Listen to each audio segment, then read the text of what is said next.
Hello, hello, everybody. Welcome back to Reality Realness with 3 S's. I am your host here, Chantele Francis, here with my lovely co-host today. We have Brazil. Brazil. How are you doing today, Brazil? Doing well. How are you? I'm pretty good. I really prefer during the week better than the weekends for whatever reason. Like, I feel like this stuff is going on. So I like Mondays, even though most people hate Mondays, but I'm also always at home. So Mondays, I guess it feels like things are happening instead of the weekend. Right. Now, if this is your first time in Reality Realness, well then welcome. Please do us a huge favor and subscribe right down below. We are on our mission to getting to 1,000 subscribers by October 18th. And I think it's a really doable feat to achieve.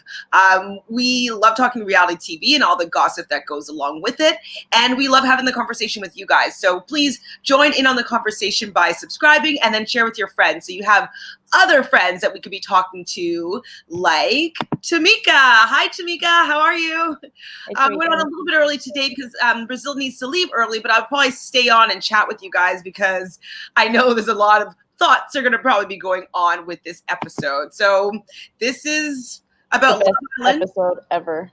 USA Season 2, episode 31, The Family Visits. It's kind of what we've all been waiting for all season, especially with seeing the development of the different couples and stuff like that. So you had a thought about the whole episode? What was that you said, Brazil? The best episode ever. And why was it the best episode ever?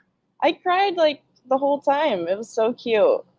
I didn't cry the whole time, but I definitely cried twice for sure. So one thing so they're still in the hideaway. Your couple, your crew over there, J-Love, was still in the hideaway. And okay, this is my question. Did they brush their teeth before they had their kissing scene in the morning? Yeah. Okay, because I feel like they all kiss in bed. In the regular room before getting up. Do they though? I don't know. The world will never know. Like, you don't know if they get up, brush their teeth, and go back and you know what I mean? Lay down. Scene, you know? Realness! Hi, we missed you.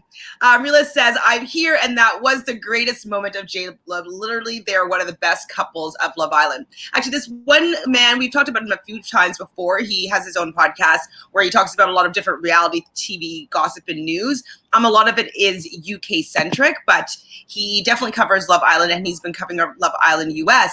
And he has stated that he feels as though Justine and Caleb are the best couple he's ever seen in all of Love Island iterations that he has watched and or covered. Agree or disagree? I know your answer, but agree. I don't even have to watch. I don't even have to watch any other season. I texted Chantele last night. I was like, I don't think I've ever been this obsessed with a couple ever. I said, I'm like, you're a little bit obsessed. I mean, I think I'm really falling in love with them as well, even more, because I've definitely liked them before as a couple, as separate people, but I'm growing to like them more and more as a couple, which is I like that because this is what I like the show about. Hi, Mary. How are you? Hi, Mary. I like the show because I like seeing relationships develop. And so I'm very happy that at least I could be really supporting these two people coming together at this point. You know, I know that we had some problems with production, maybe not showing us everything, and people are coming for Sally and Johnny about not having the best reaction for when they got the hideaway, which we think was a second hideaway.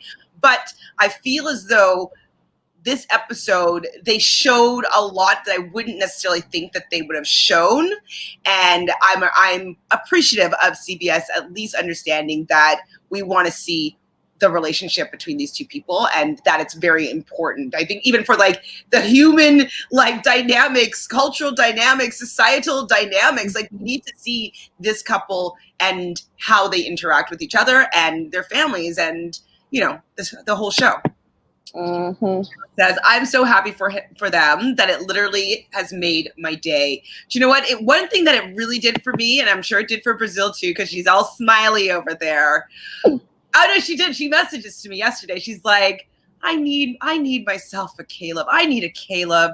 I think we all need a Caleb. I'm like, I need a Caleb that's about 20 years older than this particular Caleb, but I need a Caleb. He was so beautifully attractive in this episode as like a man. And, you know, a lot of men would think that because he was crying at one point and emotional, whatever, that like maybe he was showing weakness or like he wasn't a strong man. I'm like, he was so manly in this episode because he was so real that like I'm obsessed. I'm gonna show you my favorite photo of all time. Obsessed with him. I was like, he was crying to Justine. I'm like, oh my God, I just want to kiss you.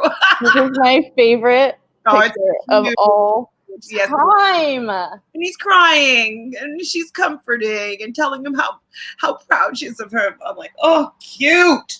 Cute. My God. Yeah, I cried at Justine's mom coming on and singing to her. Thought that was so cool. Oh, and then she said, yeah, oh my God, the whole thing. And then did you see Caleb's dad at the end do the Wakanda? Yes, I did see him do that. So I guess like, just kill me already. Like, that was the cutest reel I've ever seen in my entire life. And one thing I really liked about the hideaway scene too is that, you know, Caleb was really talking about this is going to be the last time that we're probably going to be alone together, like privately until like they're outside of the villa. And I was like, you know, that is something that's really positive is when people start planning the life outside of the villa. I know that Laurel has kind of been asking Carrington what's going to go on. He's like, oh, well, we're going to be like, you know, in separate places and, you know, you could date other people. Like, that's not the answer that Laurel wanted. I know she probably kind of acted like, you know, it was a good answer. But, like, you know, him thinking about, like, oh, I want to have more alone time with you, Justine. Like, this is the only alone time that we're going to have here together now. And, like, the fact that he's thinking about these things is very, I think, very positive for longevity moving forward in their relationship. Yeah, and I think one thing that was really important too that Justine said, so I'm kind of jumping around a little bit just because I have to leave early, is that she said like talking to her family, I think mostly her family, was like the missing puzzle piece she needed. I think she needed that confidence to be like, okay, they're not upset with me, they're proud of me, they like Caleb, you know, she's, because I think that was like always in the back of her mind. So to hear that, I just feel like they're gonna like soar. But I'm sad we only have one more week of them. Not even 2 more days of them. Realist also says the tears and emotion made him even more of a great representation of a man. Mm-hmm. Yes, I am agreeing with you, Realist. Here, you are the realist. Yeah, I loved all of that. So the girls are kind of debating though whether or not they had sex, and they're like kind of, you know, what do they think? And so Sally was saying like she doesn't think that they like went all the way, but that you know, they probably fooled around and like, yeah, had some fun times. So I know it doesn't really matter, but what do you think? I think so. You think they had sex? Yeah. I hope they did. I don't think they did. Just because they are on Love Island. She said that he made her proud. Proud, though proud, I was thinking proud more of like in a Christian sense that he was able to say no. You think you made her orgasm? Yeah.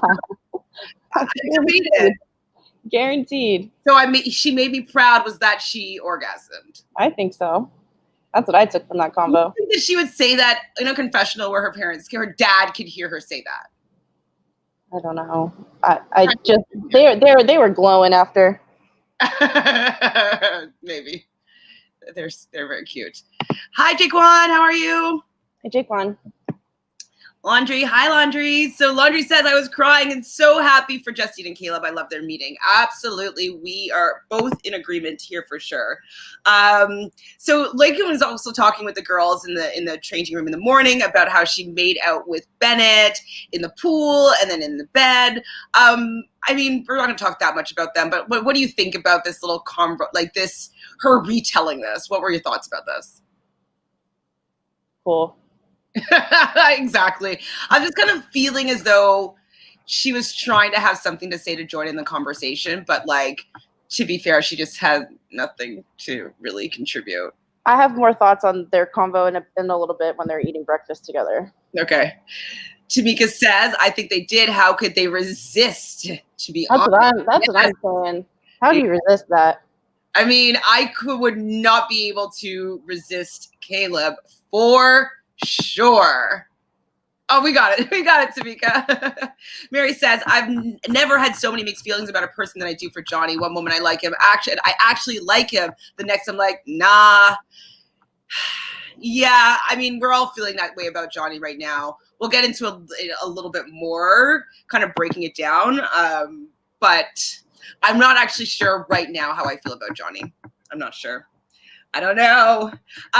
So Sally starts screaming like, my best friend has sex. My best friend had sex. And I thought it was so cute when they put their arms up. Did you notice they made the little archway for them to go tunnel. Kind of like at a wedding or I don't know. Like a sports game. Pardon me? That's what they used to do for us after soccer games. Oh, really? Yeah. To like the parents all did it for us, and then all the kids ran through. Oh, cute. Well, I loved it. I thought it was adorable. I love that they participated and went through. Like, I like people that say yes to little simple gestures like that. I thought it was really, some people were like, no, I'm not doing that. And like, they totally just went with it, went under the archway. And like, I thought it was a really sweet moment. But they definitely said that they didn't miss Sally banging her pots and pans, which I also think was cute because even though they missed it, I think they didn't miss it. I think they actually missed it a little bit, you know? I know, and Sally woke up just not doing any of that stuff. She was like, this is tired, Sally. Nice to meet you. Oh, I know. But I think it's just because Caleb and Justine weren't there. Absolutely. And even Johnny kind of calls it when they all get back together, being like, yeah, when you guys aren't here, like, I feel like I'm not worth it. I'm not worth it. I was like, I mean, I think Johnny, like, it's all part of the experience for Sally, you know, like her best friend really liking her boyfriend and finding a relationship with Johnny. And I think that Sally personally, I think has really got the trifecta here. Sally and Justine really got the trifecta, as in like they got the partner and they got the best friend and they all get along. I think that is like the ultimate like experience. They definitely did well. Like I know, and one of them is going to win $100,000. And they both won all the competitions. Like they literally just killed it. This is the Johnny, Sally, unfortunately Johnny, Caleb show. It is. Laundry says, why would Johnny think that they wouldn't speak on his indiscretion? Oh, we're going to get on to that. Okay, we're going to get there. We're trying to get there fast because Brazil has to leave. But no matter what, we're going to talk ad nauseum, I'm sure, about him really taking an idiotic stance. Jaquan says, LOL, what Johnny do this episode? Jaquan, what Johnny did this episode is thinks that it's not important what he did in Casa Amor, and it's actually really important, and it's most likely going to break them up outside the villa. Okay, his parents knew that, her parents know that. Like, they're letting it go right now, but there's no way that this is going to work on the outside. After she sees it, she won't be able to forgive him, I don't think. Tamika says, I don't like Mr. No Neck Johnny. I mean, I still want to make out with his face. I don't care about necks at that point. He's cute. He's still really handsome to me. He's handsome. He's really handsome. Mila says Lakin and Bennett are super lucky to have come so late and happen to be in the finals. It would have been Mackenzie and Connor had their issues not been so dramatic. Yeah, I mean, I would have rathered it be Mackenzie and Connor, to be honest. Like, I know that we were finding their relationship tiresome, and you know, we were just over the fact that like it's just like hot and cold, on, off, and he was just such a wuss. Like, we just didn't really want to see that. But I think that they do have a real, you know, like for each other that I would have liked to see them in, you know, the finals. Because like I wanted to see their families talk, and like I don't care about Lakin and Bennett at all. Literally 0%. At all. And so Lakin and Bennett, speaking of them, they have like this little conversation, and like they're eating breakfast and they're chatting, and they're acting as if they're like a real couple. Like, I mean, I know that they kind of have to make it people be like, okay, like they should be there, but they're just talking about like, yeah, like, you know, getting to know you's been so amazing, and like you have all the qualities that like I really love in someone, and then like they even like kiss at the end, and I'm just like, that's what I was gonna say about that convo. It just seems so forced and so fake. Like so fake. he was like, I can't wait for this on the outside. I'm like, what the fuck do you mean? You met her 2 days ago. and you don't even like her, I don't think. And she definitely is obsessed with Carrington still. Another line, though, that you probably loved, it happened just a little bit before this, but Justine was saying, like, I'm falling in love with him more and more every day.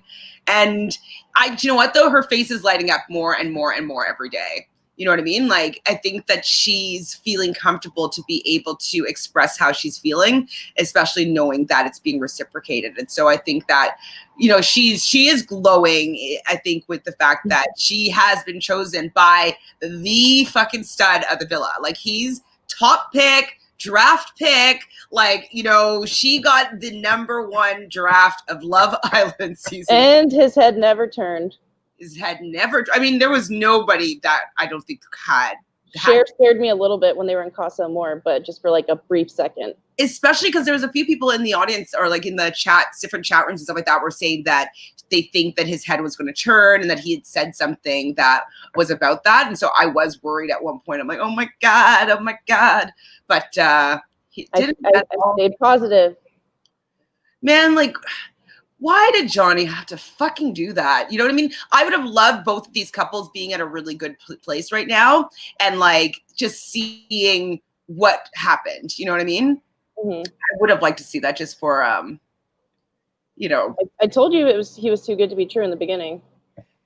I mean, he was 22. That's what we should have recognized. It's like, he's 22. There's no way that he's going to be a mature adult at all.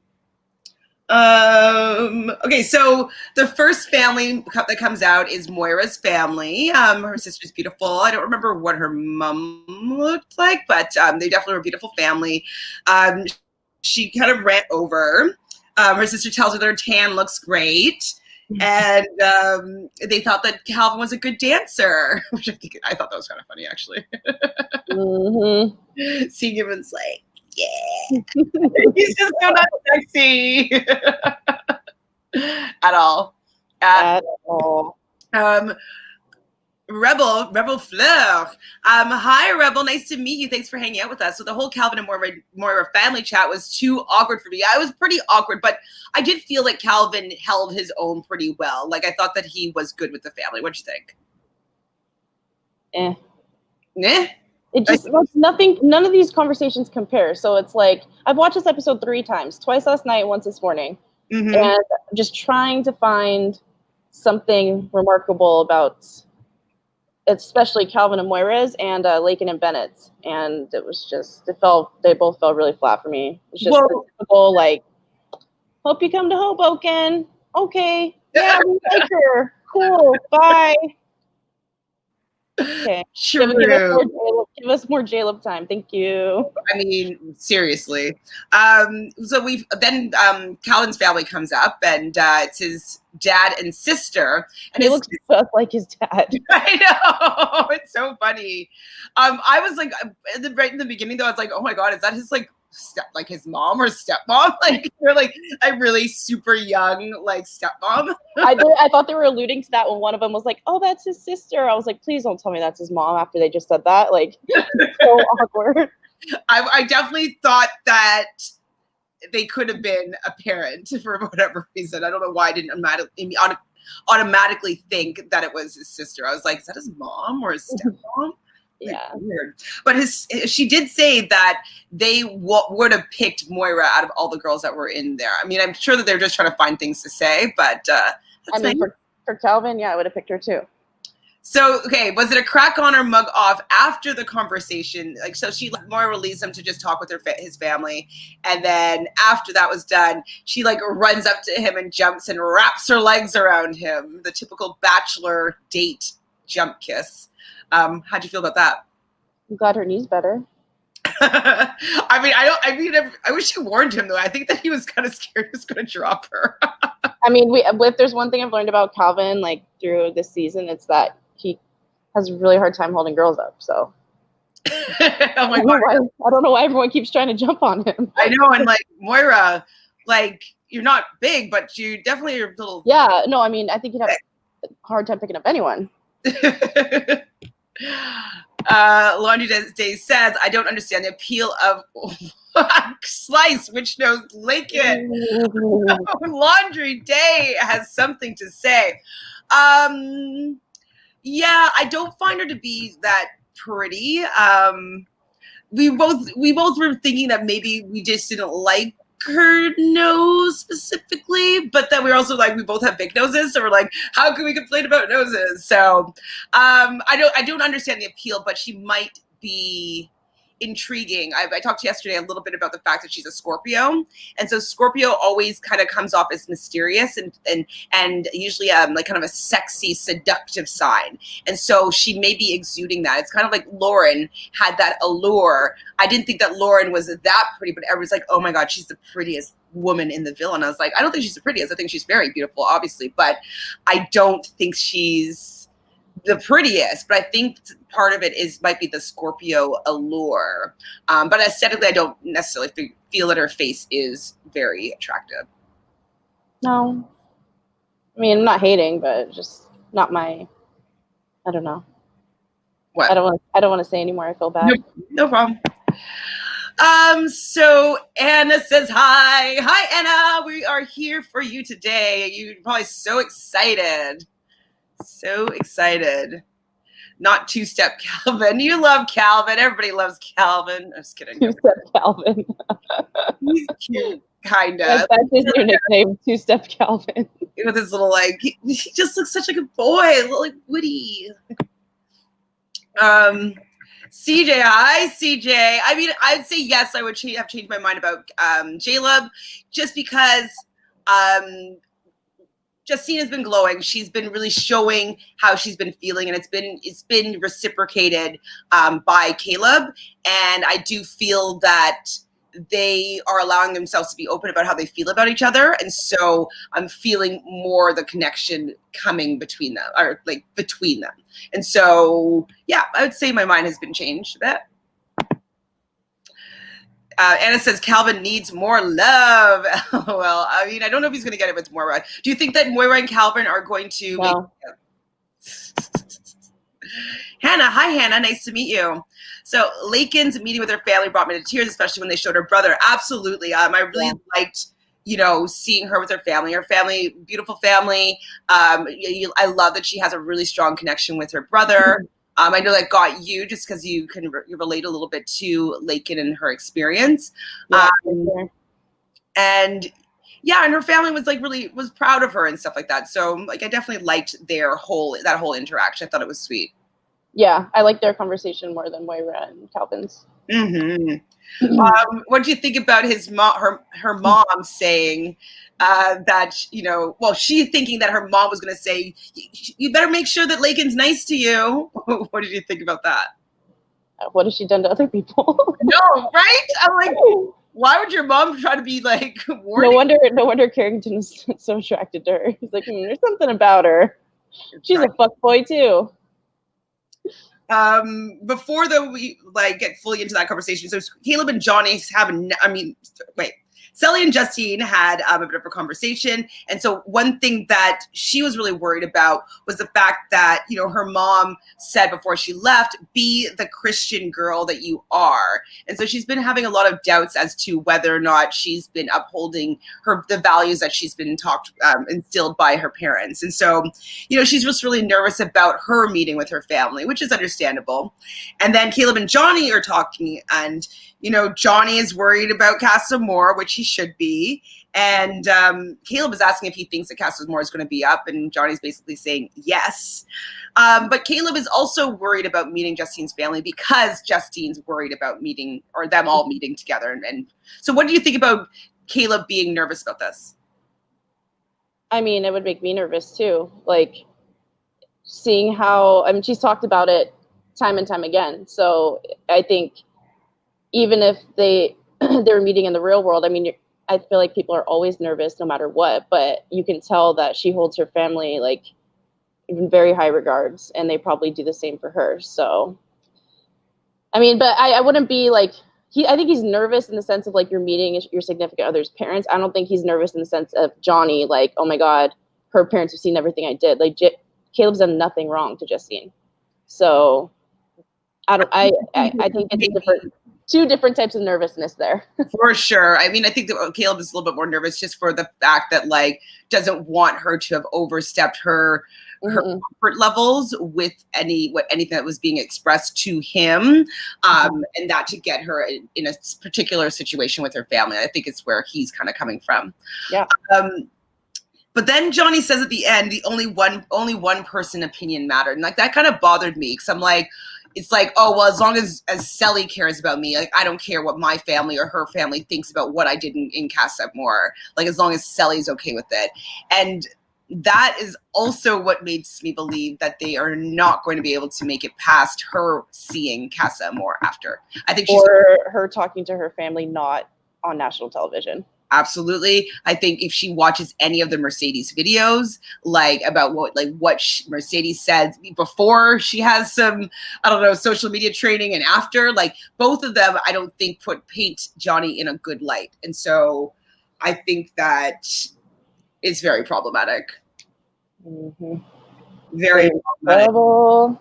Yup.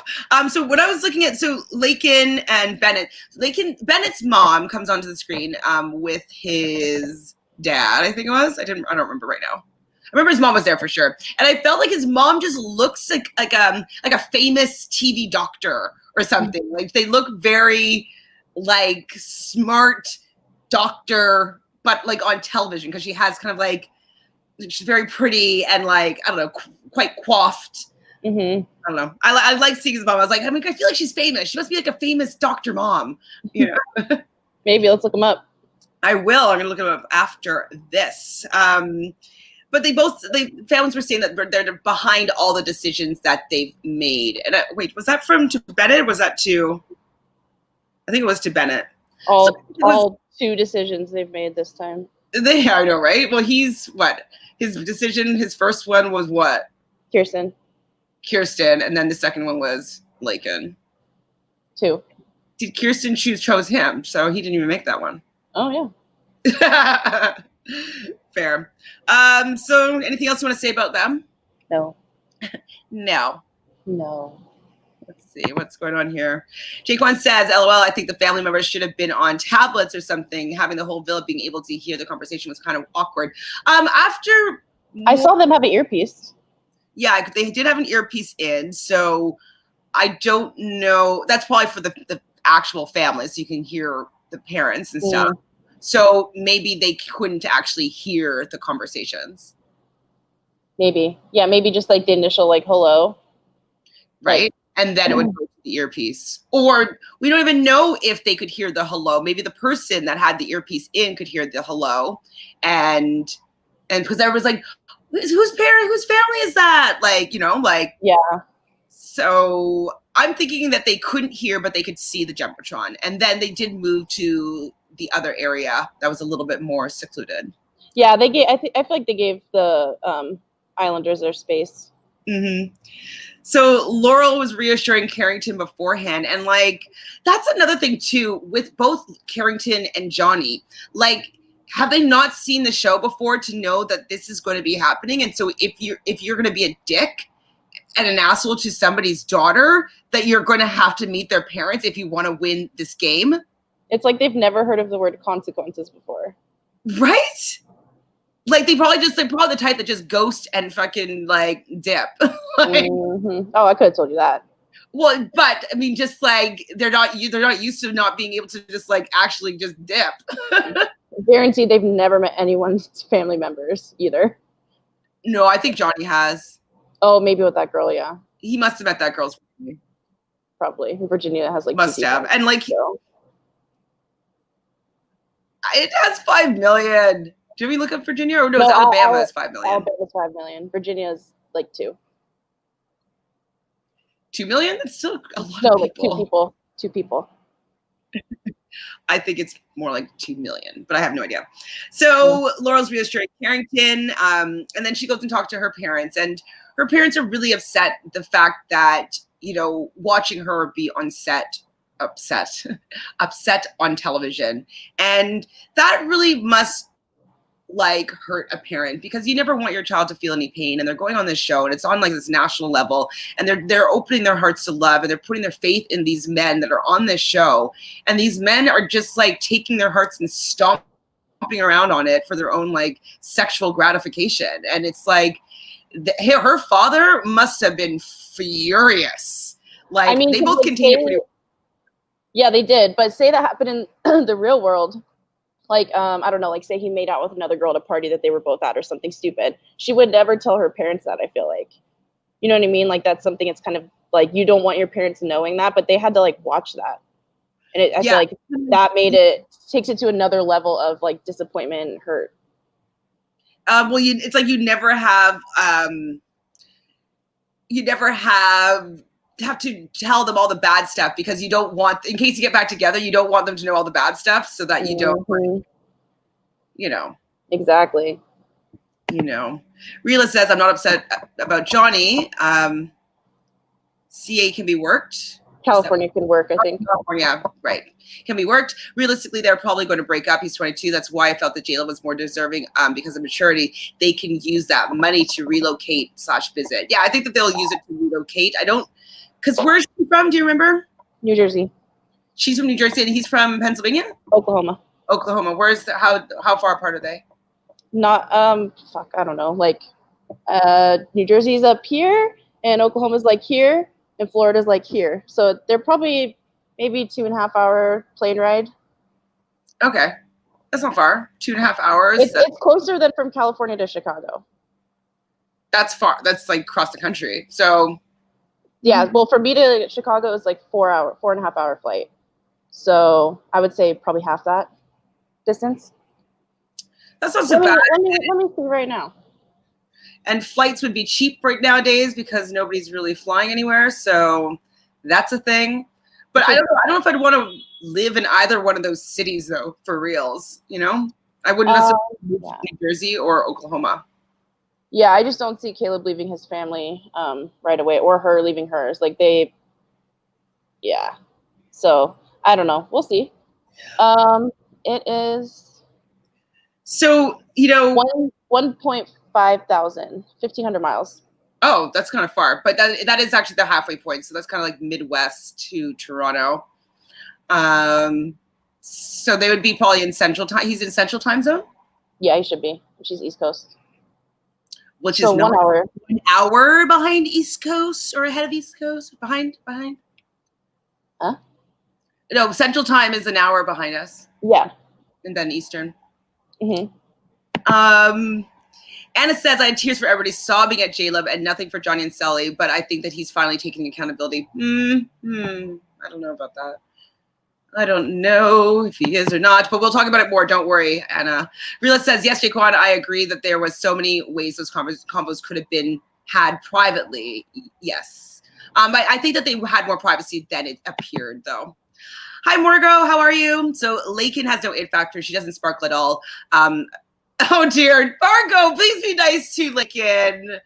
Please be nice to Lakin. I mean, she is coming onto a TV show and being herself. And, you know, I don't think she's actually expressed anything in her personality that's been something that we should be mean about. I think she actually comes off as a caring, considerate person. And we just didn't like that she and Carrington became kind of an item. But I don't know. I can't get behind like making fun of her for something that she can't change. Or she probably had to deal with also her whole life. And so I don't want to be part of a bullying squad for poor Lakin. I agree. Rebel says, when Caleb was saying that he was happy that Justine's family liked him a little bit, and Justine's mom said, no, we love you a lot. I almost cried. Oh, I know, we're getting there. We're almost at their meeting. So just to finish up with Laurel and Carrington. So Carrington's parents come on the screen, and you know, his parents are divorced, but his dad's handsome. Did you ask your dad if he recognizes him? Did you take his Oh no, I didn't. Should. I forgot. But I'm like, ooh, his dad might be in like my age bracket, you know? Because like he doesn't look like he's over 50. Well, my dad's 54, so I doubt he knows him. Like, I don't know. He looked good. Yeah, he looked good. it seemed though like his parents weren't that happy with him. So Carrington was kind of saying, he's like, oh yeah, I'm being a big softie. I've been crying. He's like, you need to be a big softie. It's as good for you being a bit of showing some emotion. And so I think that they have been maybe a little bit disappointed, especially moms are usually disappointed when they see their sons do stuff like this, because they would have hoped that they raised him to be a good, example, or a good partner, or a kind boyfriend. And so seeing the way that Carrington was acting, I would be kind of upset as a parent. Yeah, they were like, don't go on any more dates. Stay where you are. She's a good one. Stay with her, which is very indicative that they're like, didn't like some of the choices that he made. Mm-hmm. But they did say they can't wait to meet Laurel, and that they found that Laurel to be like amazing, super beautiful, talented, intelligent woman. And so maybe having his parents say that they support Laurel and that like she was a good choice, like maybe he will start to think about like, maybe I've done some things wrong up until now, I'd hope so. Ding dong. So Justine's mom comes on the screen and she's so excited, and she kind of runs over, and her mom and sister are singing for her. Justine is shining. And like, that was super sweet as well for me. I thought it was like really beautiful moment, especially seeing her mom in a traditional garb of some sort. I thought that was even in itself was really brave to be able to come on like an American show and be fully authentic yourself, especially someone coming from another country. So I was really pleased that she, had the confidence to come and show up in a beautiful African garb. Well, what was the reason for that, Chantele? Well, the reason for that is because Caleb called Justin. You do it. Right, I'll tell it.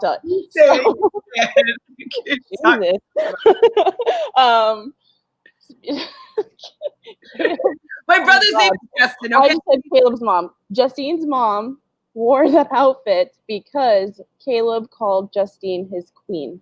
Yes. There. Probably the hardest sentence I've had to say this year. Thank you for saying that for me, since apparently I can't speak today. And yeah, I really I loved how sweet her mom was, and how she was saying like, we don't just like Caleb, we love him. And even when Caleb came to become part of like the conversation, she even said to Caleb, we love you. And I was like, it's really nice to know that your family has fallen in love with somebody even through the screen. It's kind of like how you're obsessed, we're all obsessed. Like her family is also really obsessed with Caleb. And so that is very different, we'll say, than to how Carrington was received or how Johnny was received, Right. We love you. And her mom says that, I don't know if it was her mom or Justine's. No, I don't know who, but they said that Caleb reminds them of her dad, which I thought her mom told her that. That was awesome too. Yeah. So Caleb's family comes on the screen, and he's from a mixed race family. So his mom's white and his dad's black, and Caleb is crying, and his father is so proud. And at one point, Justine leaves the conversation, leads them to, oh no, actually beforehand, his sisters come up on the screen. That's when I cried, because his mom was like, do you want to see a surprise? Like, do you miss your sisters? Like, I got a surprise for you. The sisters pop up on the screen, and I cried because he seems like he loves them so much, calling her Peanut. Peanut. Let me So call cute. Peanut. Vicky, hi Vicky. So Hi, Vicky. says, when Justine said she was proud of Caleb in the hideaway, I said Caleb and her did something. I told you. Well, I mean, it was something that I thought in the moment, but then I was just thinking that she's been saying that she's been a good girl. So I'm like, oh my God. So he's saying that, he was able to resist and like say no, or did he make her come? No. Jake One says, dead. J-Love's story is like a Hallmark Christmas movie. I mean, it actually kind of is. No, it's way better. Beautiful people like falling in love and having the support of the town, Stephanie, hi Stephanie, nice to meet you. So Stephanie says, I'm so happy that Justine's family is proud of her. As an African child myself, it can be tough sometimes because their opinions are no joke. Absolutely. Thank you for sharing that with us, Stephanie, because, you know, neither of us have that specific upbringing. And so, you know, we can respect and understand what Justine's going through, but like, you know, I haven't lived that exact experience. And so I can only kind of imagine what it would be like. And so I'm happy that you shared that with that, you know, that you can resonate with that. And I think that's what's also really awesome about what's going on in the show right now is that someone like you, Stephanie, is seeing someone that you see yourself in on the TV screen. I feel as though there hasn't been many opportunities in your lifetime for you to see someone that looks like you, that's had a similar life experience as you have, get the guy on national TV. Like, I think that's pretty groundbreaking, trailblazing, like epic. So I'm really happy that you get to have her as an example for you. Me too.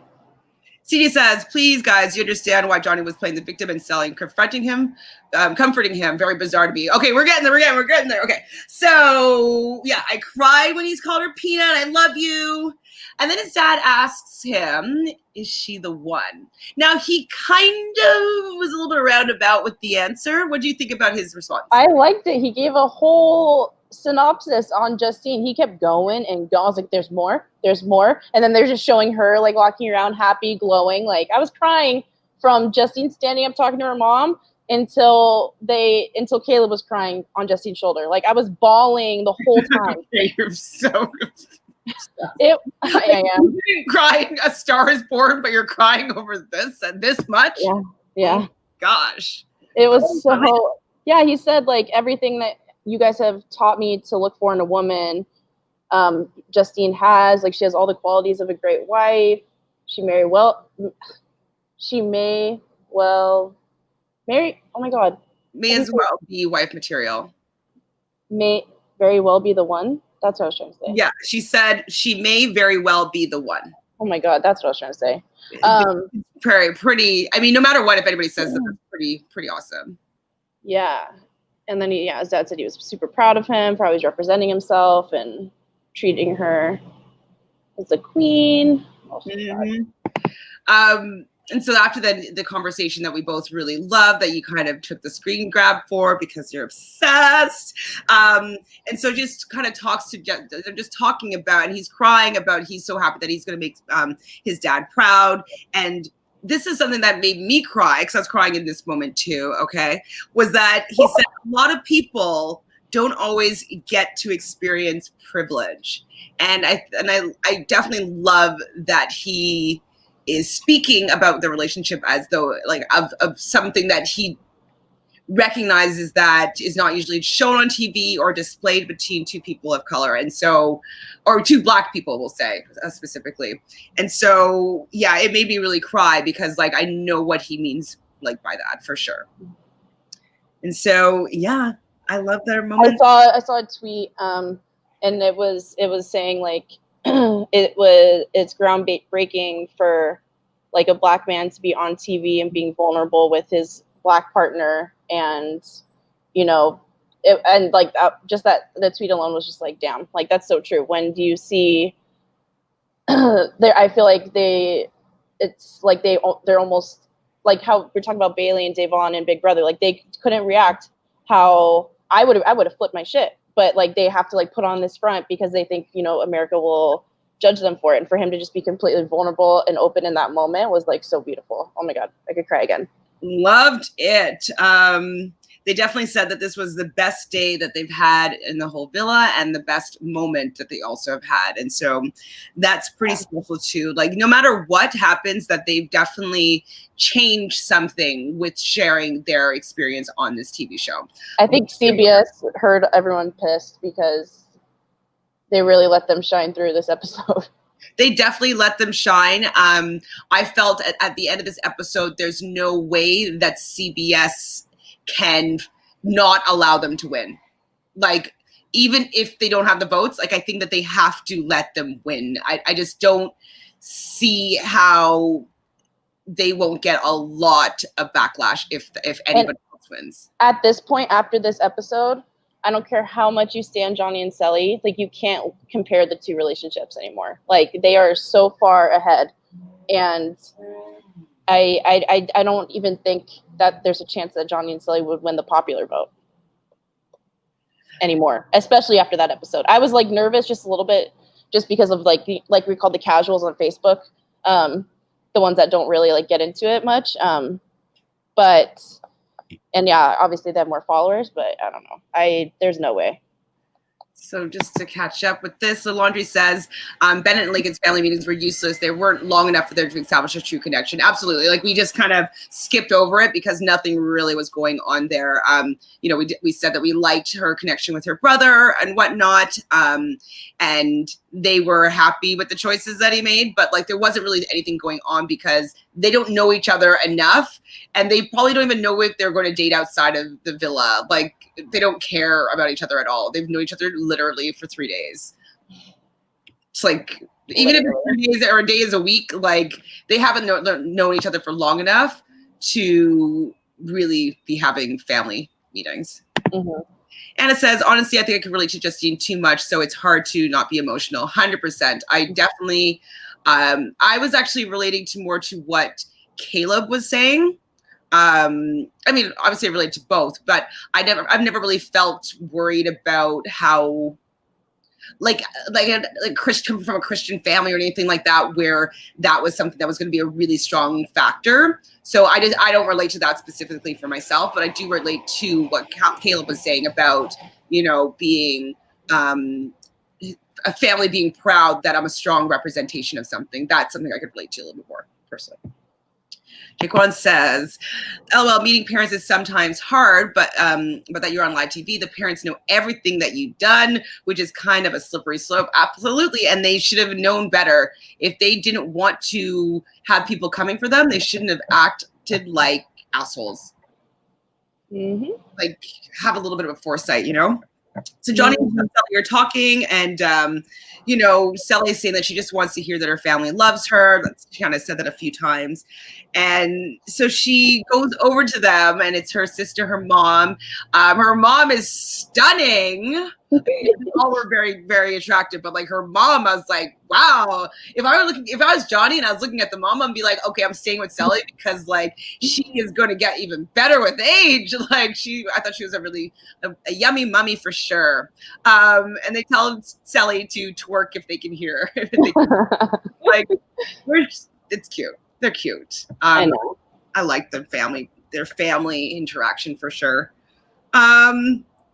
So they were proud, but the sister was hesitant with saying that she was proud of what was going on in the villa. And like, I really wanted maybe her mom to say something or her sister to say it in Spanish. So like, you know what was going on, but it wouldn't be something so apparent, Yeah, but I feel like she would have ruined that moment for Sally.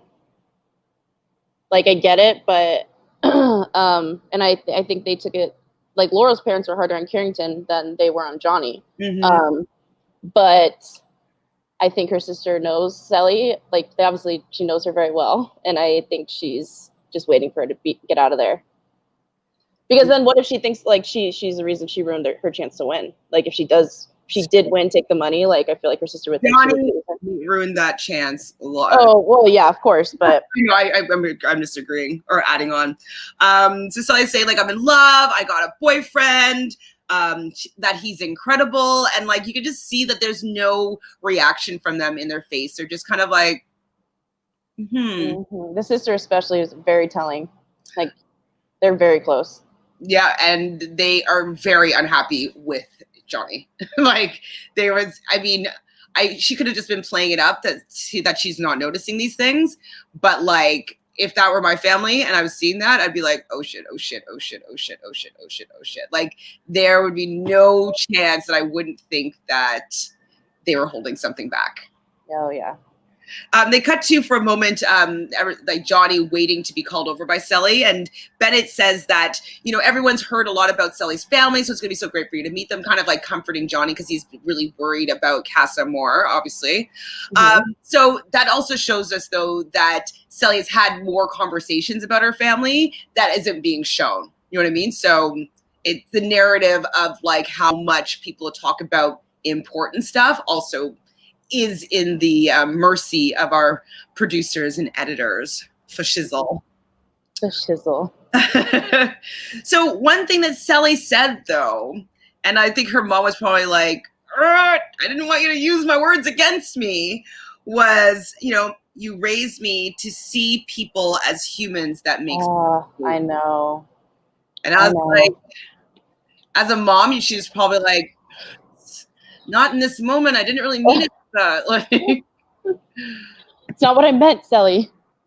I'm not gonna lie. So, hi, Sheree, how are you? Some of these parents be fine, though. Yeah, I thought they were all very attractive parents. Yeah. They definitely all looked good, and they didn't have like a makeup team that were, I don't think, doing their makeup. Like they did their own makeup and hair and stuff like that. So I thought everybody looked quite lovely. Hi, B-Fly. How are you?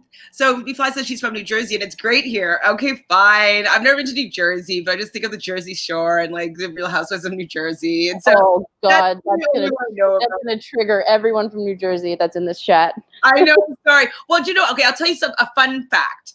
So I was living in Montreal when Jersey Shore started, and a really good friend of mine, Chloe, we used to like always hang out after work and play around. You have to leave? Oh. And so sorry.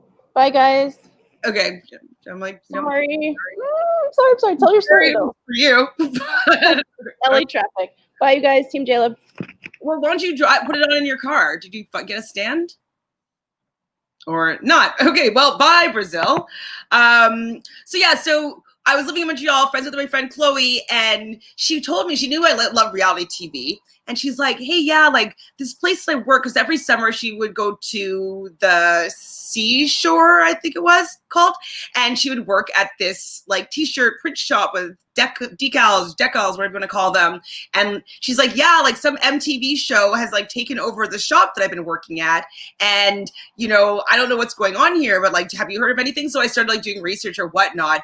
And eventually I realized that the Jersey Shore was filming at the surf shop or whatever t-shirt shop that she was working at. She'd worked there every summer for the last 10 years. So she was like one of the people that were like, helping them and teaching them how to work in the store. And she's like, I don't know what this is. So that's my claim to fame to Jersey Shore.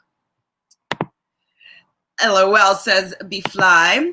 Realist says New Jersey is a great place to live because it's in the middle of two major states, Philly and New York. Lots of work opportunities as well. I'm just like, I've been to like only West Coast, pretty much United States. Like my dad used to live in California and now he lives in Las Vegas. And so I've really only been on that side and Florida, really. And so I have no legs to stand on here. I have no idea what it would be like to be in any of those other states. And the last time I went to New York, I was like a toddler. So I don't listen to anything that I'm saying. I'm sure New Jersey is awesome. Hi, Semyon. Hey, guys, here from the UK. What do you guys think about Johnny's dad saying that he didn't stick to the game plan? What do you guys interpret about that? Yes, we're just getting to that right now. And so, Sally's family, her brother was like, what makes you want us to like moving forward? Like, I just felt that his family really didn't care for Johnny at all. And they're trying to pretend like they did. And they didn't. He was being nice or whatever, but like, I don't know. I didn't really like the way that family visit went, and the sister didn't want to forgive him at all, and the brother didn't really either, but they did say that they're going to have a clean slate. So that was a bonus. So then Johnny's family comes up on the other screen, and, he's also from a mixed race family, which was interesting as well. And his dad did say that, what are you doing? That's not the game plan that we had. And so I'm thinking that the game plan was that go in there, find a girl, stay loyal, and win the money. That's probably what the game plan was. I'm assuming that he got approached through his social media just because that's how Aaron got approached. So it seems like any of these models, Instagram models, fitness models have been approached through, like, they've been recruited. And so I'm assuming that Johnny was recruited and it was probably enticed to him that this grand prize is $100,000 and to go and win the money. And so that's probably what the game plan was. The game plan definitely wasn't going to be to cheat on that potential girlfriend and ruin your chances of getting this prize money. So that's what I think the game plan is. I think that Johnny's dad said, like, well, if I was his age, like, I would have done the same thing. And I was like, oh, that's not the best thing to say, Dad. But his mom didn't seem very happy with him, in my opinion. She was kind of like, you know, it was a unique situation and he, you know, made some mistakes, and not that he shouldn't be culpable for it, but you know, he must have learned something from this and he won't make the same mistake again moving forward. So it didn't seem like his mom was very happy with his decisions. Yeah, I don't know. But his dad would have done the same thing. I was like, oh, is his dad a little bit of a cheater, a little bit of a player? I don't know here.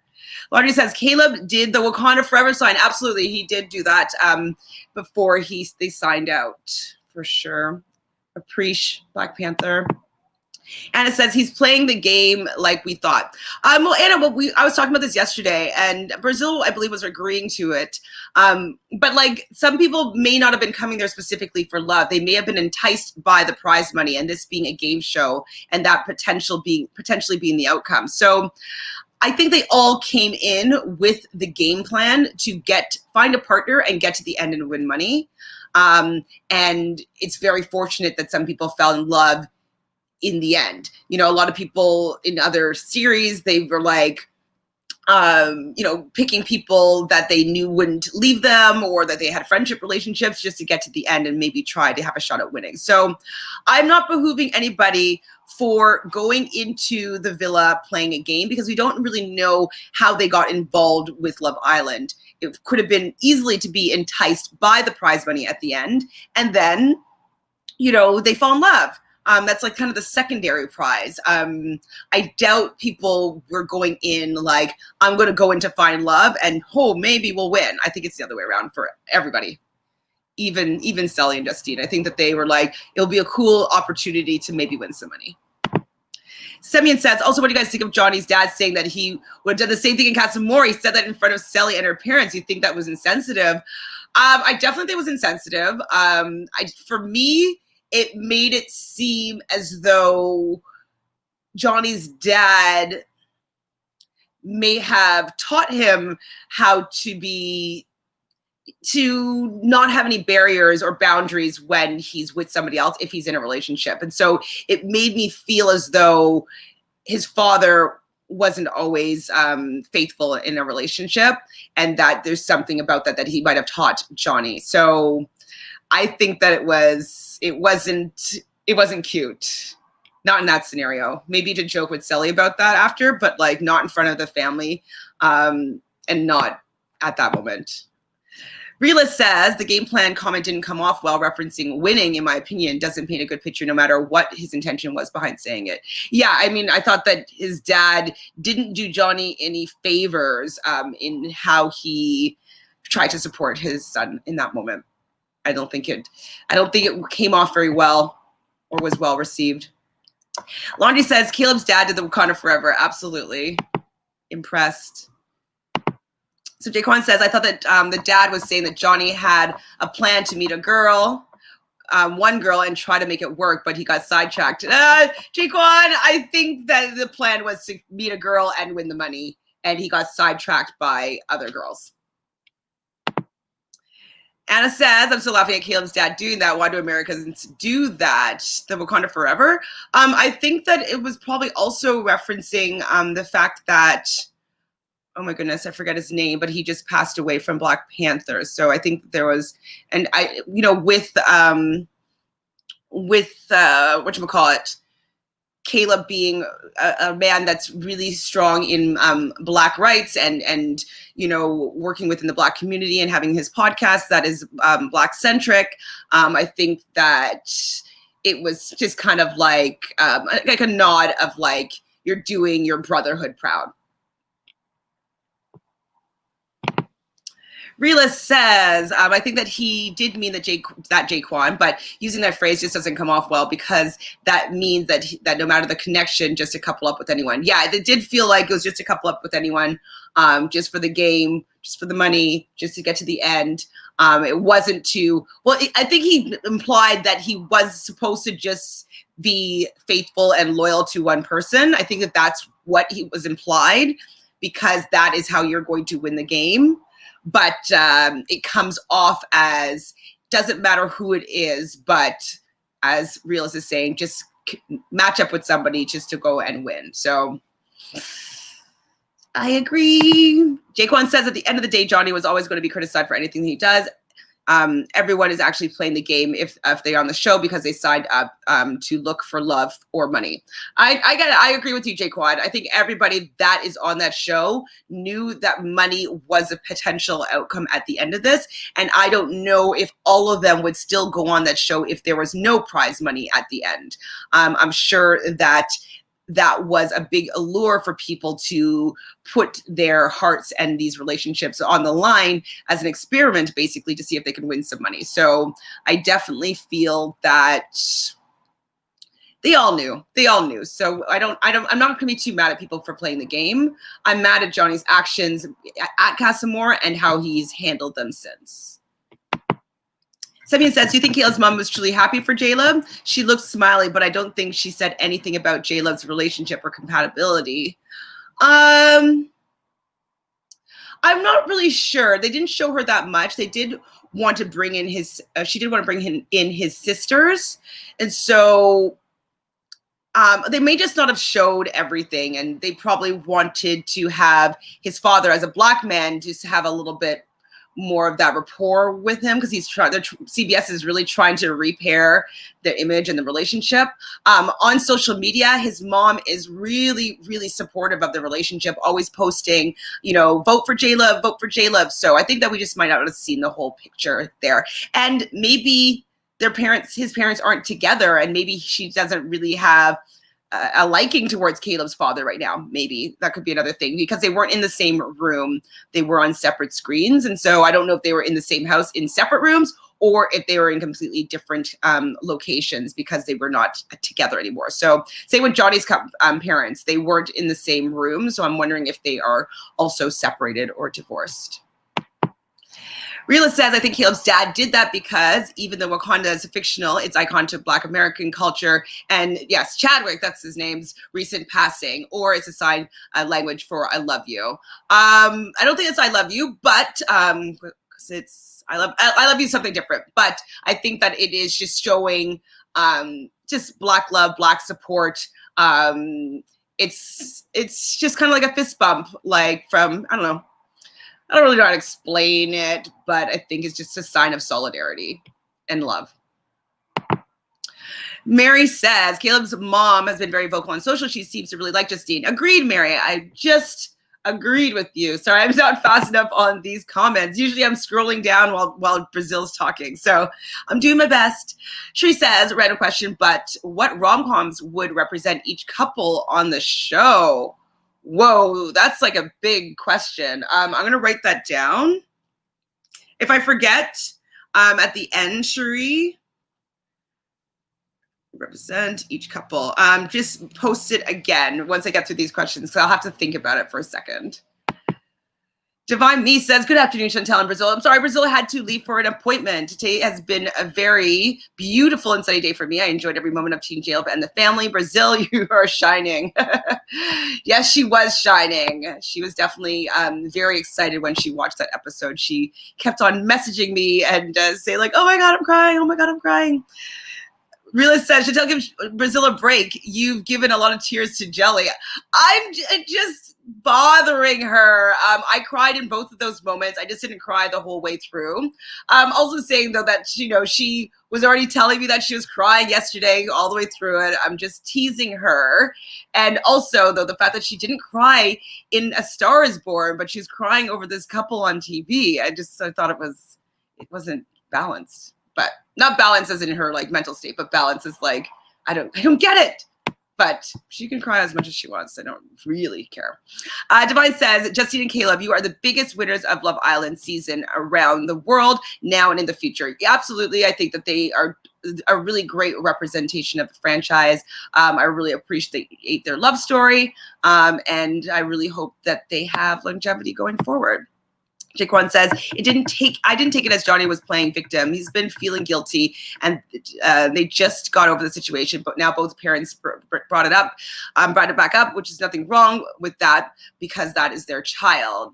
Yeah, I mean, we're going to get more into that. Well, actually, we can probably just talk about it now. But so I think the thing is, Jaquan, is that Johnny, yeah, they decided like they're over it and they've moved on, but his family and her family have actually seen what you've done and they've seen what you've owned up to. So they have not had an opportunity, and I think Sally even says this, to communicate with their family, with their children about what has been going on. And so, you know, this is the first time that they're seeing to be able to even address anything that has been said and so, or that has happened. And so, you know, for the fact it's like, well, like, we're over it, you should be over it too. It's like, well, no, they're not over it. And I don't think that either Sally or Johnny's family is still over it even after their conversation. And I don't think that they're going to allow Sally to continue on with a relationship with you, or unless, and if they do, you know, they're basically waiting for Johnny to fuck up again. That's what I think.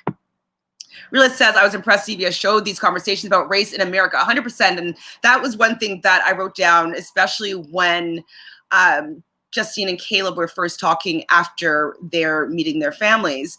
And, you know, when Caleb was saying that Black people don't usually get to experience privilege, I really was surprised that they shared that on CBS. And so I think that they're trying to right the wrongs that they did by, you know, omitting definitely some of the storyline, the love story, the hideaway moments with Justine and Caleb. I think that they're trying to save some face and salvage a little bit of, you know, their credibility. Shree says, can relate to Justine, coming from a very strict and protective family. My dad doesn't accept some of the stuff, accept the stuff some of these people do on the show. It's harder for parents to adjust to today's culture. 100%. Like, I get that for sure. It's just never been something that has had me scared. I think it's because I went to an art school and it was like an all white school and everybody like, you know, I just always was doing something completely different than the norm. And so my mom, and I was only living with my mom, but we had to adjust fairly early. And so, and my mom had lived in Canada for most of her life at this point. And so she would be Canadianized in that sense. And so she understood like culturally how things would be maybe a little bit different than how she had grown up. But yeah, I definitely didn't have, well, maybe it was strict at one point, but I used to sneak out. So I don't know. Divine says to me, Chantele, damn, exactly. It is the sentence. Caleb is really, really smart and intelligent young Black man. I don't know what you mean, Divine, to be fair.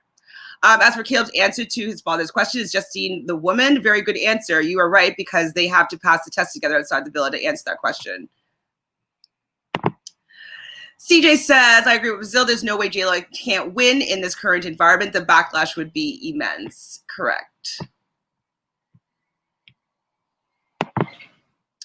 Tree says, kind of made me laugh how Laurel's parent went harder than Sally's. Johnny keeps playing the victim and needs to accept his mistakes and recognize that the other's feeling like some of the other folks here. I think that with his parents and her parents not really just letting it go, I think it's also giving him a kind of a view of how America might be viewing him and her. And I think that that's what's eating him up more, is that like they have moved on in the eyes, he thinks, of America, and it seems as though they haven't forgiven him, even though Sally has forgiven him. And so I think he's just realizing more so and more so that his actions probably aren't salvageable, and that he probably lost the game. Abibatu, nice to meet you. Oh, I think I met you yesterday, but nice to see you again. Hello, hello. Was I the only one that felt weirded out by Johnny's dad saying that he didn't stick to the game plan? They talk about absolutely. We kind of mentioned this a little bit before. I think everybody that came onto the show came with a game plan. I think that, you know, part of wanting to go on Love Island is because there's an opportunity that if you find love and America loves you, you're going to win $100,000 in the end. And so it shouldn't have maybe said it in that way, just because of how under scrutiny Johnny and all of his actions are right now. But I definitely understand why he said it, because like, that wasn't the plan. You're supposed to go stick to one girl and try to win the money at the end. Like, that's probably what the game plan was. And he kind of went off course by being tempted. So I wasn't weirded. I mean, I wasn't weirded out. I just thought that it was not good for Johnny's image for him to say that. Tree says I was kind of shook at the parents thing. I didn't know Johnny was mixed and that Carrington was part Spanish. Justine looks exactly like her sister, and so does Moira. Calvin's dad looks like the guy in The Office. Which guy in The Office? I don't watch The Office, so I can't really think of it. Unless you're talking about, what's his name? Steve Carell. But does he look like him? I don't know. But I knew that Carrington was mixed, or was Spanish of some sort, because if I'm not mistaken, his last name is Rodriguez. Or he had a Spanish last name when I'd looked him up. And so I had an idea that he was going to be at least part Spanish background. Jaslyn, nice to meet you, Jaslyn. Abibatu, yes, this is to her. Yes, that wasn't weird. I had a feeling that he was playing a game and he was always looking for the cameras. Oh, I've never noticed him looking for the cameras, actually. I hope Jaleb wins, because if not, that will be very upsetting. Yeah, I don't think that there's any chance that Jaleb won't win at this point. Abibatu agrees 100%. CJ, Chantele, you are an amazing host. You should be only the one to interview all the Islanders. You would ask all the right questions and provide a comfortable environment for the interviews. Oh my God, I would love that so much. I'm also like a Big Brother Canada fan, and I was like, oh my God, I would love to like interview all the house guests, because like I do love the game and the show. But thank you so much, CJ. Like, we'll see what happens moving forward.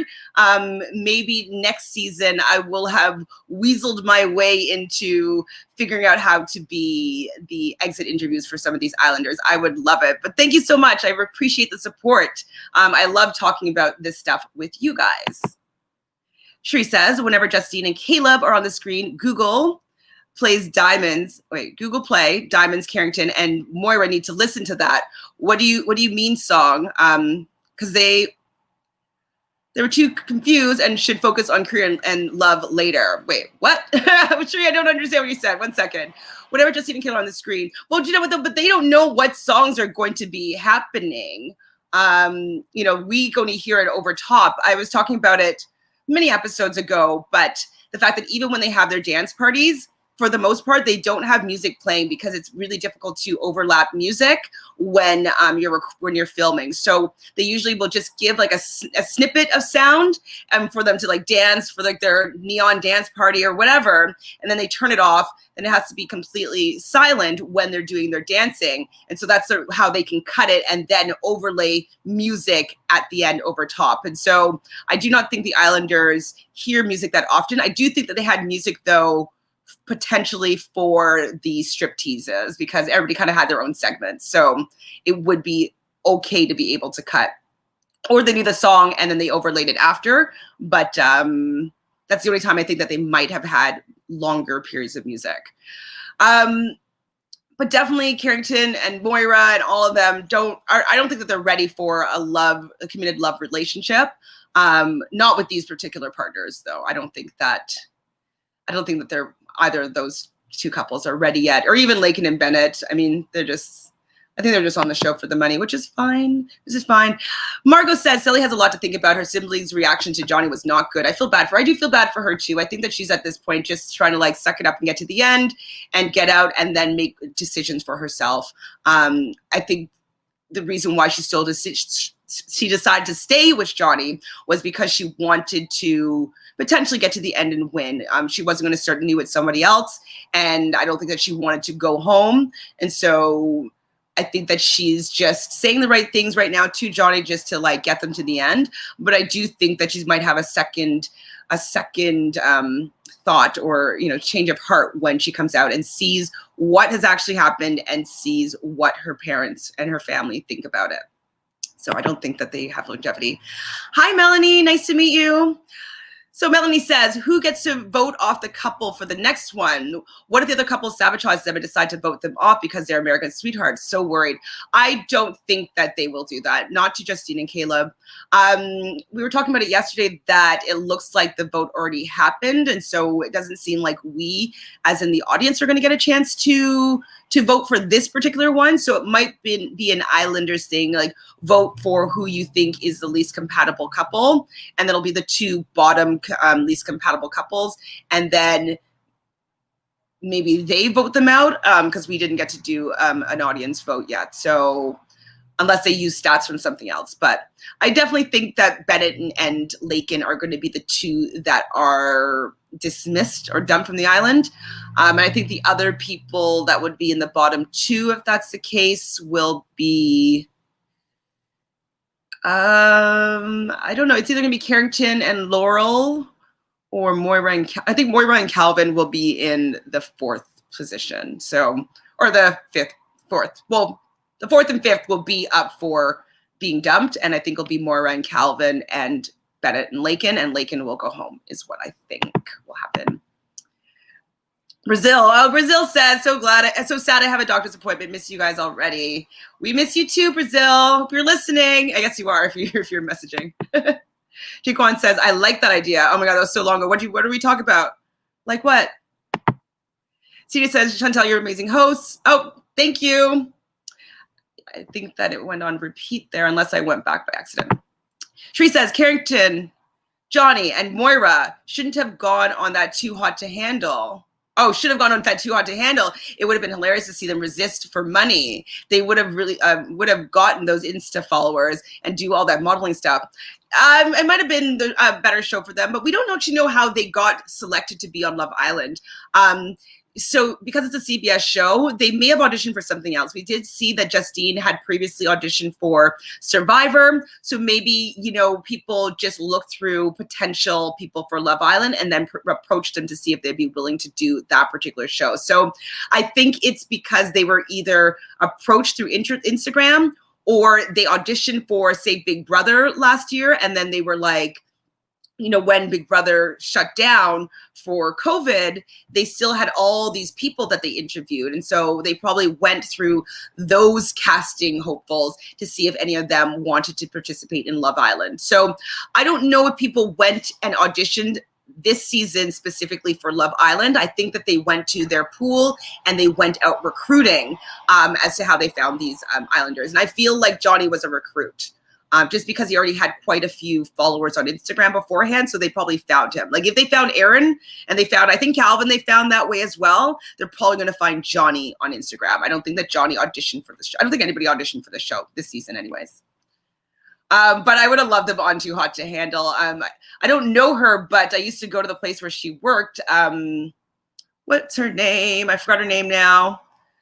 But the one that, the one that we're always talking about. Anyway, she's from Vancouver, so she's from Canada. And the restaurant that she used to be a bottle service girl at is a restaurant that I used to go to because I lived in that neighborhood. And so she always looked familiar, Francesca. But I don't know if I've ever met her, like shook her hand and said, hi, nice to meet you before. But I think that I've seen her around when I was living in Vancouver. Rila says, Kayla's mom is a wild child and loves Justine and has even said some crazy things about Jelly. So it could be some things were edited out because she made a remark, LOL. I would have loved to hear it. I would have loved to hear a little bit more from the mom as well. I was also thinking I wouldn't be surprised if maybe she wasn't on the best terms maybe with Caleb's dad at that moment too, like maybe, or awkward meeting everybody, or maybe she didn't like seeing Sully's family. Like, I have no idea. Not Sully.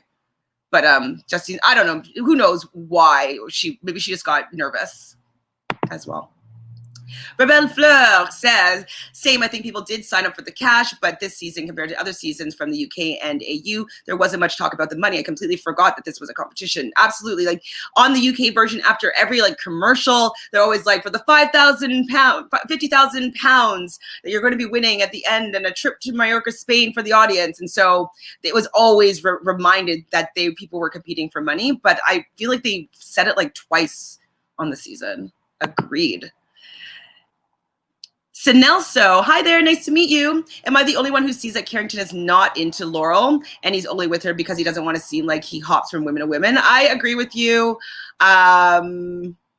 I think that that's why he chose Laurel in the end, is because he was hoping to maybe get to the finale and maybe have a shot at the money. And that he realized that he'd probably be dumped from the island if he stayed with Lakin, because I don't know if he would have the clout from the audience if he were to break up with Laurel and then go to Lakin. I think that he would be dumped. And so I think that he made a strategic decision to get to the end of the game, and that was why he stayed with Laurel. And I think that also shows that he's not really that into her, that he was so nervous to meet her family. And I think it's because of the fact that they could see that he's just not that into her, and that he kind of treated her like crap for like the last few days. So I agree with you. I don't think he's that into her at all. Rebel Fleur says, same, I think people did sign up for the cash, but this, oh, yeah, repeated. Fly Nick says, Sally's family also saw Johnny almost grabbing her sunglasses off her face. It was aggressive, so I don't think it's only about Casa Amor. 100%, Fly, 100%. Yeah, Sally needs to watch this back. I understand wholeheartedly the choice that she made in the decision, and I understand her wanting to forgive Johnny, and I understand for all the information that she has, that I could see that she wants to give him another chance. But I sincerely do not think that she will be able to make that same decision when she gets out of the house. I don't at all. Chiquan says, Sally's brothers being protective of her was dope, because I'm the same way with all my sisters, even the older ones, when Johnny was saying he don't care about what anyone thinks, is us against the world. Yeah, and like that's a little bit problematic, because then it starts to create a divide between the family and Sally and the relationship. And so it's kind of like, it's just me and you. It's just me and you. Who cares about the family? And that, I would say, it also could be considered a form of manipulation, is getting her alone so she doesn't have the influence of her family and somebody that could talk her, some sense into her. And in that way, he's able to control her or have her stay with him for longer. So that was not a good thing to say, in my opinion. Blaine, hi Blaine, how are you? Jaslyn says, Chantele, I'm so stumbled upon. Oh, I'm so glad I stumbled on your page. I'm going to now subscribe. Can't wait to see Brazil. Thank you so much. Honestly, we're so sad that there's only a few more days left going to be for Love Island. As much as we've, agreed and disagreed and shed tears and, kind of curt responses, we desperately love hanging out with you every single day. Honestly, I know that Brazil is going to be very upset that she had to leave early today, and she may not even be able to do it tomorrow. And so the fact that you are excited to see her, well, she's going to love to hear that. And so she will be very happy. So nice to have you with us, Jaslyn. Thank you. Hi, Skylar. How are you? What's up, y'all? He says, don't know how far you all are, but never had a reality show made me cry, but JLo 7 had me tearing up. And then Caleb's emotional moment about the Black representation. Skylar, we talked about it, but we can talk about it again, because I thought it was a really beautiful moment. I love that for me, he showed that men crying is empowering and strong, and it means something, and it's not in any sort of way negative. I thought it was a really beautiful moment, and I thought he looked really good as a human being, as a man, as a Black man, as a Black partner. I thought that he came across as really strong, and definitely his parents said that they were proud of him, and Justine's parents said they're proud of him, and Justine said that she's proud of him. But I want him to know that I feel like all of America, North America, UK, everybody that's watching the show is really proud of him. And so I love that moment. I'm a sucker for, pulling on the heartstrings in ways that are genuine and authentic. And I really felt that, him speaking his truth here was really genuine and authentic. And it definitely touched my heart. So I'm happy that it touched your heart too. Sanaliso says, I think it is time for us to let What Casa Amor go. If there's anything we should just like Johnny for, it would be him being bitter towards Caleb, and Trey said him being a good actor when it comes to Sally. Well, I think that this Casa Amor thing, it was the catalyst of him showing some of his true colors. And I think that that's why it's not being let go. But his family saw how he treated Selly. Like they saw that both of their families saw how he acted. And so, yes, he was acting outside of his relationship and he went a little bit too far with Mercedes. Okay, fine. They could probably have gotten over that.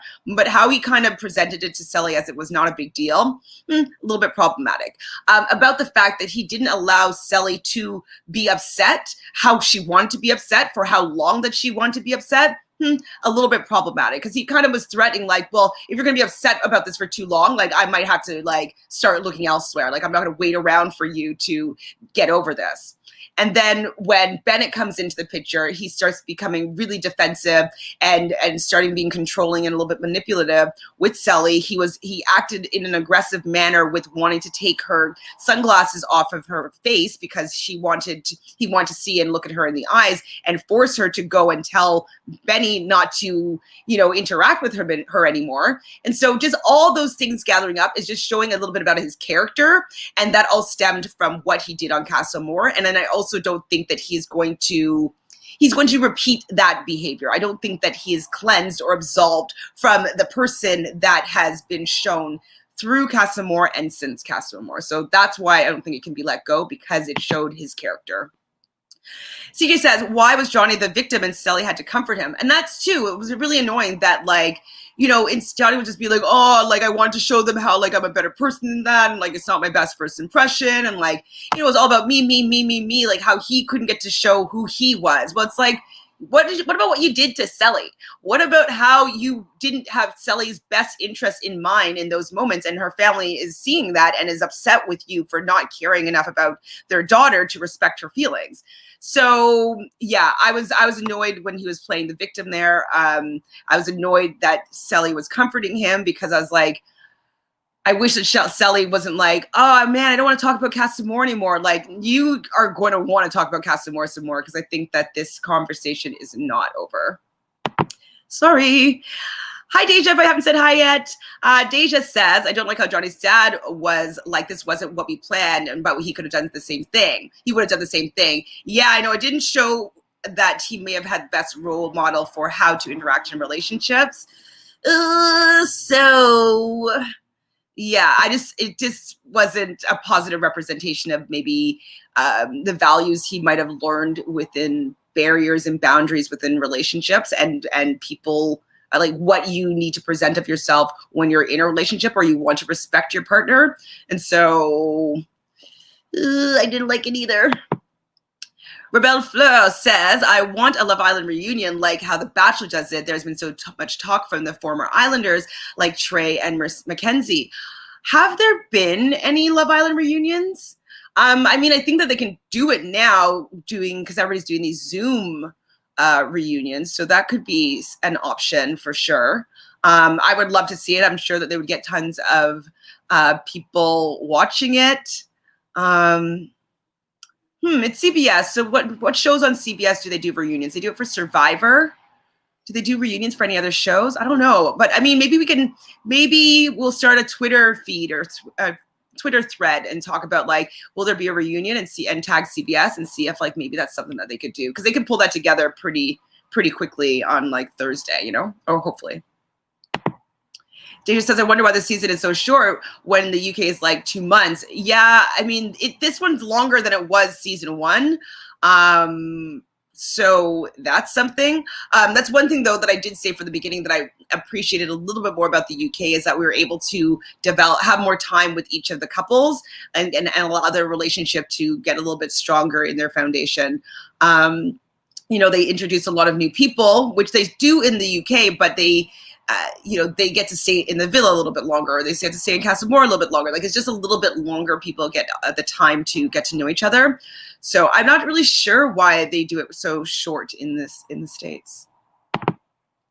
Rila says, yes, I would like a reunion as well, but not sure if they'll pull in the effort for all the COVID testing and quarantining. I also do not want a virtual reunion. You don't, Realist?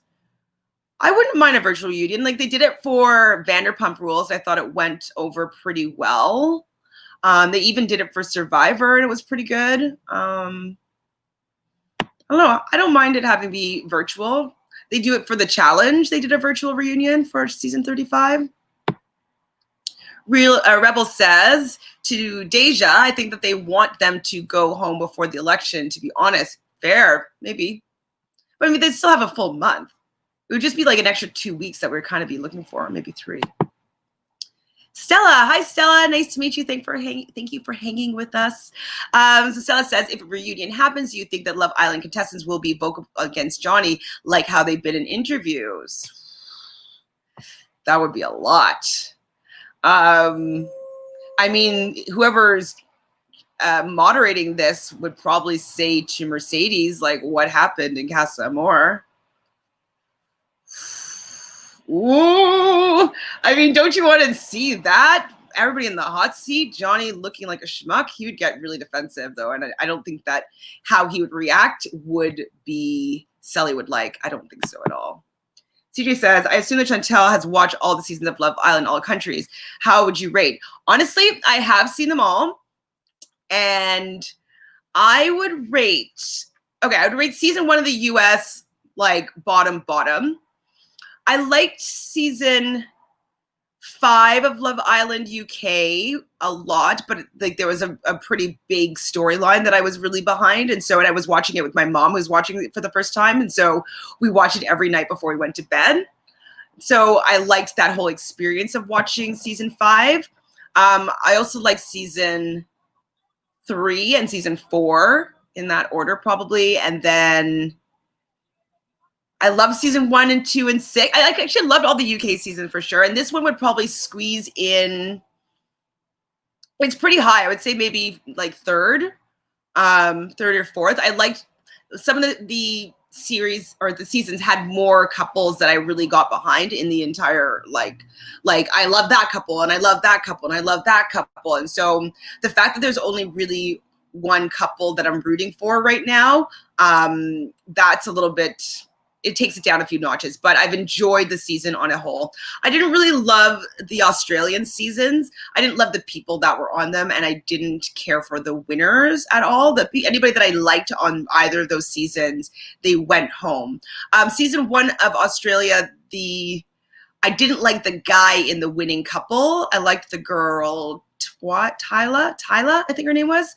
And then I also heard like when he got out, the winner, Grant, he had a girlfriend the whole time, and that like he did go on just for the money, and like they broke up, and it was like a lot of big drama or whatever. But I never really liked him anyways. He was kind of a jerk. So I don't know. I didn't really like either of the Australia seasons, but I think that Love Island season 2 US it will be in my top 5 for sure out of all of them. What do you guys think? So yes, I have seen all the seasons. Australia was a couple right now. They're pretty high up there. Especially, well, they're definitely in the top 3 top couples. I'm still love, now I'm forgetting her name, Alex Bowen, and I can picture her face. I follow her on Instagram. She was blonde. Anyways, they met on the show, and they're married now, and I really loved that relationship, like especially outside of the villa. And so they taken my heart there. I don't mind Jessica and that cutie. So I would say that they're in my top 3 of couples at this point. Top 3, I really like them. It will also depend on longevity outside of the villa. I know that like beforehand, I was kind of like worried that I didn't see the passion between them. I feel like that is coming out as they're becoming more open with each other. And so hopefully that distance isn't going to prevent them from continuing and growing that relationship. And so if that relationship grows, and like if they get married and if they go or have a child, I loved Cara and what's his name? Nelson was his name? Season 2, I loved them. I thought Cara was so funny, and like they were just like kind of like an unlikely duo, and they were just hilarious together. They have a baby now. Forget his name. Nathan and Cara, so cute. Olivia, thank you, Divine. I love them. So I loved Olivia and Alex. I loved Cara and Nathan, and yes. You got me, girl. Thank you. Yeah. And so I feel that depending on longevity, that Caleb and Justine could be in that top tier. The three couples. I think that she definitely could get up there. But I really like those other two. So they made me cry many times. They were great couples as well. Do I have any other notes to talk about, guys? What else do you want to talk about? Anything? How many? Oh, we're not even talking that long. I'm so impressed with us today so far. So yes, Sally was talking to the girls, and she was kind of upset that her family and his family were only talking about Casa Amor. They didn't really show us them talking about Casa Amor that much, so they must have been talking more about it than we actually saw. Because I thought that they are deserving to have that conversation. Maybe he felt like they shouldn't say anything because if they want us to win. I don't know. I don't know why they didn't think that they would talk about Casa Amor. It's a big deal. Sorry, Johnny, like, it's a big deal. And Johnny also was saying to the bros that it was all about Casa Amor, and he was kind of sad that he didn't get to show his true self. Well, you're like, you know what? You did show your true self. Your first impression to her family was how you acted at Casa Amor and after Casa Amor to Selly, and especially when Selly had the opportunity to speak to Bennett. That was his first impression, and sorry that he has to come back from that. But he didn't do himself any favors at all. So Bennett has a little conversation with Lakin, saying that he wants to get all sappy with her, and then he is happy that he likes her, she likes him, and that he likes her. I mean, I think they're just giving them some screen time on that little couch over there. But she says that he's the best guy in the world. Okay. I mean, he's okay. I don't know. I don't really care for him that much. But it's also like I don't know him at all. Like I've seen all these other people for a lot longer. Carrington, what is Carrington saying?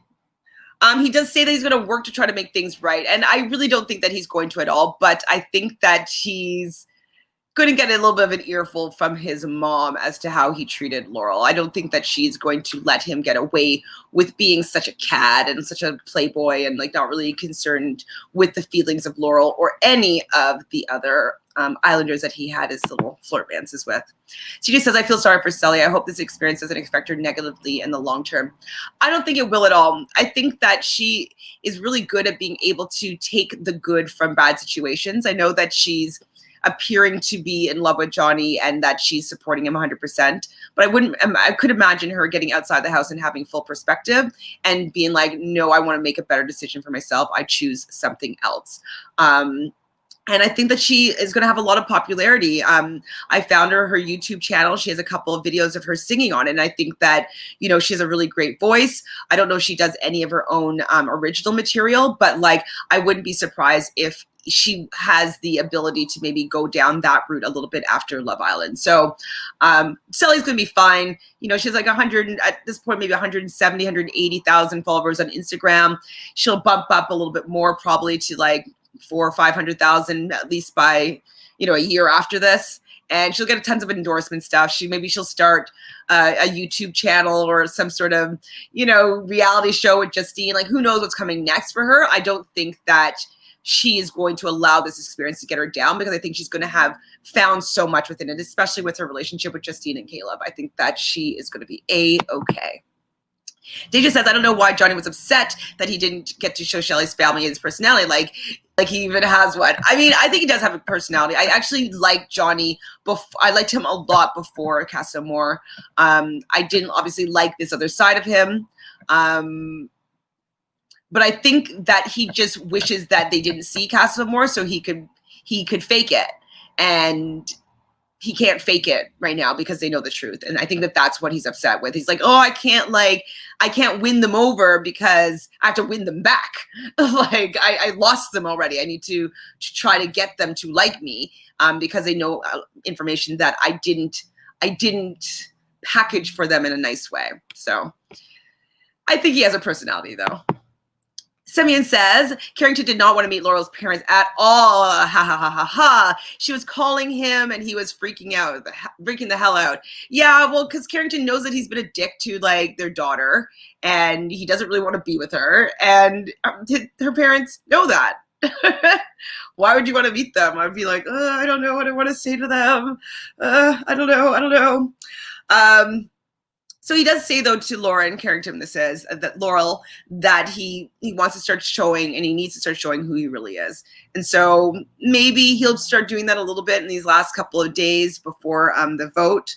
I think the only thing that will help him is to not be kicked off the island next. He'll make it to the finale, but I don't think he has a shot at winning. Justine and Caleb have another conversation, which I'm sure you guys are all excited about. And so they talk about how she's still on a high and she knows that he was upset emotionally about everything that went down, but that this was still, like, she was still on a high, that, you know, she still really loves this moment that they're sharing together. And he's like, I can't believe I ugly cried. And she's like, no, that was beautiful. Like, she loved that he cried that moment. And we all loved that he cried in that moment. I was like, I'm obsessed with you, Caleb. Like, can you grow 20 years and come my way? Come to Canada? Anything else? What else happened here? Oh, one thing that, though, I thought this was cute that Justine and Caleb were saying was, Justine was like, yeah, like, we need to have like a big party and have both of our families get together. And he's like, that's called a wedding. And it's true. It is called a wedding. So, I mean, I would love to see them get married. I think that would be a really, really nice button for the season. I think that this would be the only silver lining that we've seen really for reality television in 2020. So I would be here for them to be like a televised Love Island wedding. Like, give it to me. Like, so they could have like their dream wedding, like, cost doesn't matter. That'd be really cool if CBS did that. They did it for Rob and Amber. They've done it on The Bachelor and Bachelorette for certain couples. So we know that CBS has at least done it with Rob and Amber. So that's going to be a possibility. And there's probably other couples that have gotten married through the CBS family. Maybe Jeff and Jordan from Big Brother. I think they had something was televised about it. And so I know that CBS supports love relationships that happen organically through their reality series. And so imagine that. Let's put that out into the universe, that they fall in love, want to get married, and then Love Island wants to have like a reunion and celebration of their union through having their wedding be televised through them. So that would be something that I'll put up out in the universe for all y'all. I will send those energies outward.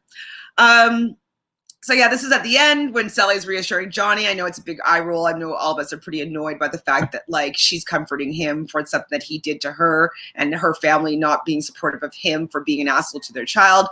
But, you know, he's still really young. We always have to remember he's 22. He was just in high school. Like, he doesn't really know how to deal with himself and his feelings. He does say, though, that he hasn't forgiven himself. And I don't think that he should forgive himself because he messed up big time.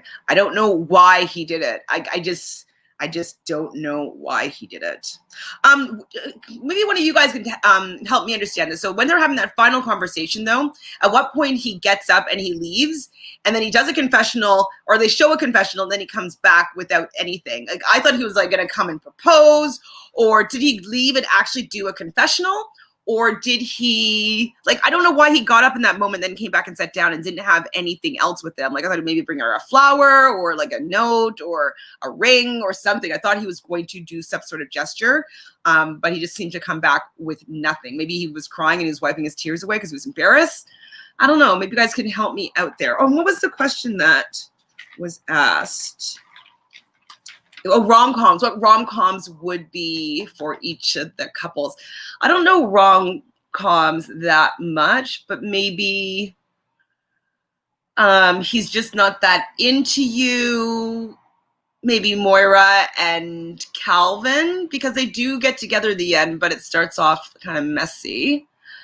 What other rom-coms are there? Wedding. I don't know. Maybe some rom-coms and I'll put them in order. Margot says Olivia and Chris, season 3, I thought they were very watchable, but they didn't last outside of the villa, really. I like them together. I like some moments of them together. And I like the bromance that Chris had with Kem, and I liked Kem's relationship with, forget her name right now. I like that season actually quite a bit, to be completely honest. I like season 3. Because yeah, Kem and Chris definitely had a bromance, and I think they went on they had their own little reality show together. I think they went on Celebrity Big Brother together as well. I could be wrong. I can't remember. But they definitely got some airtime together after. And Chris and Olivia broke up at least within a year after they left the show. TJ, I noticed that Sally agreed with Johnny's dad that he would have done the same thing. Weird.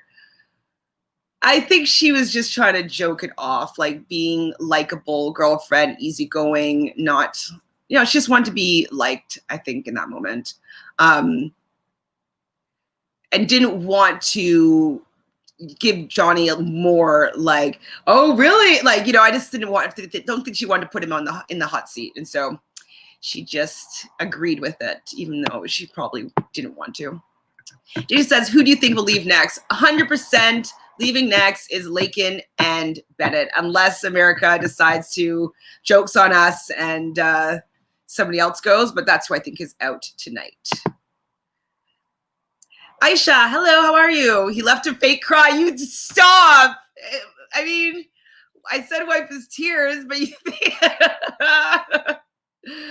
maybe. Okay, I wouldn't be completely against it. Oh my God, Meso says I think he went to cry. Okay, so yeah, so maybe he went to like, I can't, but just give me 1 second. I'll be right back. I can see it. Fair. Ki, hi, how are you? Thanks for hanging out with us. So I don't think Sally is going to watch Cast and More episode because she's so intent on forgiving him, even though he hurt her. But I think that she needs to see it and to know why everyone keeps bringing it up. Absolutely. I think that she's not going to be able to live down Twitter, Reddit. She's not gonna be able to hide. She just blocking off all her comments. I think that she's going to ask her family, like honestly and seriously, ask her whether or not they think that she should watch the footage. But I think she's going to get a full understanding as to why people are reacting this way. And then I think she's going to want to, her curiosity is going to get the better of her. And she's going to want to at least know what she's defending or not defending. I think she'll watch it. At first, like when it first happened, I thought that she shouldn't watch it if she was going to forgive him. But I think that it's been so poorly received how he's reacted since, and especially since the Twitter game, and the Benny thing. I don't think that she's not going to watch Cast some More, especially if Mercedes is around, like with all of her, like she's gonna have to go on with Johnny defending Johnny against what Mercedes is saying. I don't know. I think she needs to know what she's dealing with. That's what I think. Any more rom-coms? I mean, I don't know rom-coms that well. I loved The English Patient. It's not really a comedy, but it was definitely a romantic movie. And I was obsessed with it. And I would say maybe we'll say that Justine and Caleb's relationship, well, but then it kind of ended poorly. But the relationship itself was beautiful, and I was obsessed. And so maybe they're English Patient because it's so amazing. Their love story, it's epic. Yeah, I don't remember any other ones. Je sais pas. Runaway Bride, Jelly. I mean, it should be. 100% Jelly should be Runaway Bride. I mean, after she gets some information, I don't think that she's going to want to stay with Johnny. So Eat, Pray, Love, J-Love. Okay, I can take that too. Kind of like going on a spiritual retreat and finding themselves and each other. I don't know. That's all I got. Do you guys have any more questions for this episode, or how are you guys feeling? Are you excited for tonight? Anything else you want to talk about? I know it's shorter than usual, but I could only say so much on my own. I I have to say, though, I'm so grateful that you guys hung out with us today. We love the interaction with you guys in the chat. It's our favorite part of hanging out with Love Island fans. Okay, we do want to know, though, 100%, what do you want us to cover next? I know we have the Bachelorettes coming up in about 2 weeks or so, 2 weeks tomorrow, I believe. So we'll definitely be doing the Bachelorette. Or at least will be. I'm not sure if Brazil wants to partake with that with me, but I definitely will be covering the Bachelorette. Also, the Amazing Race for sure. I stopped covering the Big Brother right now because I just been, it's been really kind of hurting my heart with all the microaggressions and stuff like that that's been happening on that series. So I've just taken a step back maybe for a little bit from Big Brother just because I get so frustrated watching it.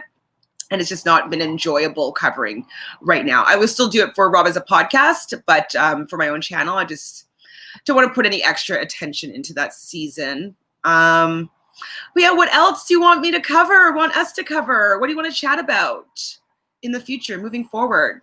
Please let me know right now. And while you guys are typing, I do want to remind you that in our little description box below, info box, it will have the change.org that Brazil started. It's basically just talking about holding CBS accountable for, how they're representing Black people in general or people of color on their reality series. There's been a lot of problematic things that have been happening on Big Brother, as well as we're seeing Love Island. And so we're hoping that, getting a little bit of attention towards this as being an issue that we're not willing to stand for. Maybe they'll make some new decisions in casting, new decisions in people that are working in production, in editing. They will just change. More things might get changed. And so we started that change.org, or Brazil did specifically. And so you can find that information in the info box below. And now for me, I know I'm Canadian, but I was also asked, just from being a Rob as a podcaster, me as well as Mari Forth, that some of you met a couple of days ago, Lita Brillman and Liana Boris, as well as Melissa Denny. We're all going to be speaking next Saturday, so Saturday, October 3rd at 5 p.m. about women and women in reality TV.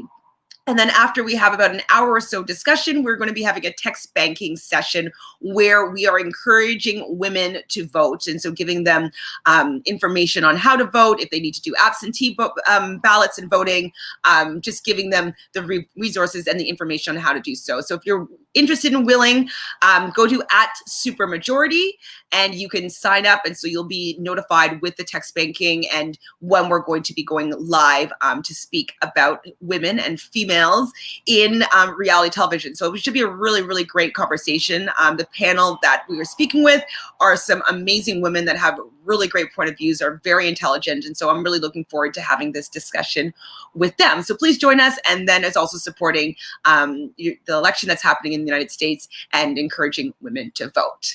So that is something that I'm really, really passionate about. And so that's gonna be next Saturday at 5 p.m. So hang out with me in a different kind of environment. Mary says, no, that was good. I can't wait to see the babies. Oh, I know. I can't wait to see it too. It's going to be so silly to see Lakin and Bennett with these babies, but I will want to see how Johnny is in this situation, just to see if, he has a paternal instinct within him. Margot said, all the good vibes to J-Lo tonight. Yeah, I think that they are in it to win it. I think that they're a shoo-in at this point. I think that if they don't win for whatever reason, that I think would be a very big problem for CBS. And so even if I just don't see them not winning, because it would just be really bad. Brazil, of course, says J-Love, J-Love, J-Love, J-Love, J-Love, J-Love. We know you're here for J-Love, Brazil. We know. We love them too. Something says, even if Johnny didn't mess up at Casa Amor, I don't think him and Sally would win for sure. I think that Johnny's game plan would slowly unravel over time, not to sound mean, but Johnny isn't. I could see that perspective, Semyon. I do think, though, that they were definitely the front runners in the beginning, because I do feel that Johnny and that Sally and him have a really great connection. I think they have a great friendship. I think that, she does call him her best friend, and I think that that is true. And I think that if they didn't have to overcome all this Casa Amor stuff, they would have been having conversations that have been a little bit more about the relationship, and they would have been able to deepen it a little bit more. And so I think that Casa Amor did them a disservice for sure, because it just allowed them to have all this extraneous energy about this issue that happened. They keep on having to bring it up. So all the time that they're getting, they should be spending enjoying each other's company and getting to know each other and falling in love, is kind of spent towards defending his actions at Casa Amor. So I think that obviously we can't know for sure, but I do feel as though they would have had a lot better of a shot if he hadn't fucked up like this, because he might have gotten like that. I don't think that a lot of the fans would have turned on them. I think that they would have been more so split. Celia says, where's your friend? I think her name is Karen. I know Karen. She said she might stop in if she could, but she's having a bit of a party that she had to plan for today. And so she was going to be in and out, and she didn't know if she can stop in. But I think she might hang out with me tomorrow. I'll double check, but I don't think Brazil can be here tomorrow. So I will definitely get someone to hang out with me for the whole time. It might be Karen. It might be somebody else. We'll see. We'll see. Semi and emotionally intelligent, definitely not like Caleb anyways. His conversation with Sally are only service level. I mean, they did have the conversation about family and her mom, but as I was saying before, is that a lot of their conversations have had to be focusing around Casa Amor and Benny and all that stuff, that it's distracted them from them being able to get to know each other in a deeper way. So he's 22. I don't think he's going to get where Caleb is. And Caleb is definitely more of a woke individual, especially when I believe Divine Me shared. Divine Me, actually, if you can, share the link to the podcast. I haven't watched it yet. I'll watch it after this. But she did share the link of the podcast. It's very Black-centric that Caleb is a part of. And so Caleb is already used to kind of being in intelligent discussions, I feel. He's also an Aquarius. So Aquarius is a very thoughtful and heady sign. So is Gemini. I think he's Gemini. Yeah. So is Gemini, but they're a little bit more of a social butterfly. They kind of like go around and gather lots of information. They're usually the flirtiest of signs. And so I can understand why he's kind of like all over the place with his chatting and his social game here. But Caleb is more about like deep intellectual conversation and as an Aquarius. And so they communicate differently that way. And we all like the way Caleb's doing it better. Just saying. Margot says, he's just not that into you, Kirsten and Carrington. Didn't I said that for somebody, but definitely anybody to do with Carrington. No, because they're supposed to end up in the end together. So I said, he's just not that into you for Moira and Calvin, because they started off where like he wasn't her at all. And then all of a sudden, like now they're together and he's so excited to get to know her more. So he says, even though Johnny and Sally are a day one couple, the connection that J-Lo have is far greater than what Sally and Johnny have or could ever have. Johnny's 22-year-old who lost emotional intelligence. Yeah, I can agree with you there. The 22-year-old thing is, I think that's a big problem within them having maybe emotionally deep conversations. But as I was saying, they've had to focus a lot of their conversations on Casa Amor. And so I think that it's stopped them from growing emotionally as a couple. It stunted them a little bit. Demimi says, I love how you, as an unbiased person, are able to share your opinion and then be able to handle criticism as well. I enjoy your recap. J-Love equals change. I 100% want to see them as a winning couple, because it will show that change is being made, that CBS is at least recognizing that change needs to be made. And they have been showing more things that they would never have shown in the past, or even like 3 weeks ago. So, I mean, just know that us having these conversations, know that like all of our tweets, our change.org is really going to help make more change for the future, just to make more opportunities for people of color, of any, ethnic backgrounds that don't necessarily feel represented in these television shows. And so I look forward to the change, and J-Lo does equal change. I 100% agree with you there. KI says, I hope they do final dates. Yeah, they're probably going to do a final date. I think after they kick out Bennett and Lakin, they will do those kind of super dates where like they go on like a yacht or they go on like, I don't know what they're going to do being in Vegas. But yeah, I think they're going to do a super date like for tomorrow's, like we'll watch it tomorrow, I think. Tonight will be about the dumping. Tomorrow and the babies. And then tomorrow, I think, will be the super dates. And then Wednesday, I think, will be the final, like, I love yous and the crowning of the winner. I mean, I will cry hard. Divine me, I will cry hard when Caleb and Justine win. 100%. I will cry. Really want Caleb to have one last special thing before they leave the villa. Yes, I think they'll get a really nice final super date. Mary says, I think that this season of Love Island will set the standard for dating reality shows for the future. Money talks, and I think that the producers will see that representation doesn't hurt ratings. Well, I think that's showing it. You know, we want to get behind these couples. And so, yeah, I think that they are going to learn that them forcing their own agenda, they can't get that bias anymore. I think that we are too intelligent now. We're too woke in a sense that especially since, you know, June 2nd, where people have been realizing how much systemic racism has been occurring and how oppressed, you know, a lot of marginalized communities have been. And now we're all willing to maybe notice the hypocrisy or notice the, you know, inconsistencies. And we're willing to stand up and speak out now when beforehand most of us were afraid of our positioning in society. And so I think that with that, they're realizing that they have to change. They can't just keep the same, like, well, I'm going to choose to have this be the narrative because I want it for this reason, this reason, this reason. They're going to have to change the way they think as a company, as an entity. I think that also with them merging with Viacom is going to be a little bit helpful because I feel that MTV and those shows have a little bit more understanding about representation. And so, yes, I think that it's going to be really good moving forward. And I'm happy that it's happened this way because it will, as you're saying, show that representation does not hurt ratings. Especially if you just show them in a way that people can get behind them. Like, if you don't want people to like a certain person or a certain character, you can edit them in a certain way. And so that's seemingly what happens to a lot of people of color or in like, different ethnic backgrounds. They get edited in a way that's not particularly likable to the greater public. And so I think that they're going to have to also rethink how they choose to represent the people of color that they have on their shows. B-Fly says, first look is out. Oh, man. Oh, man.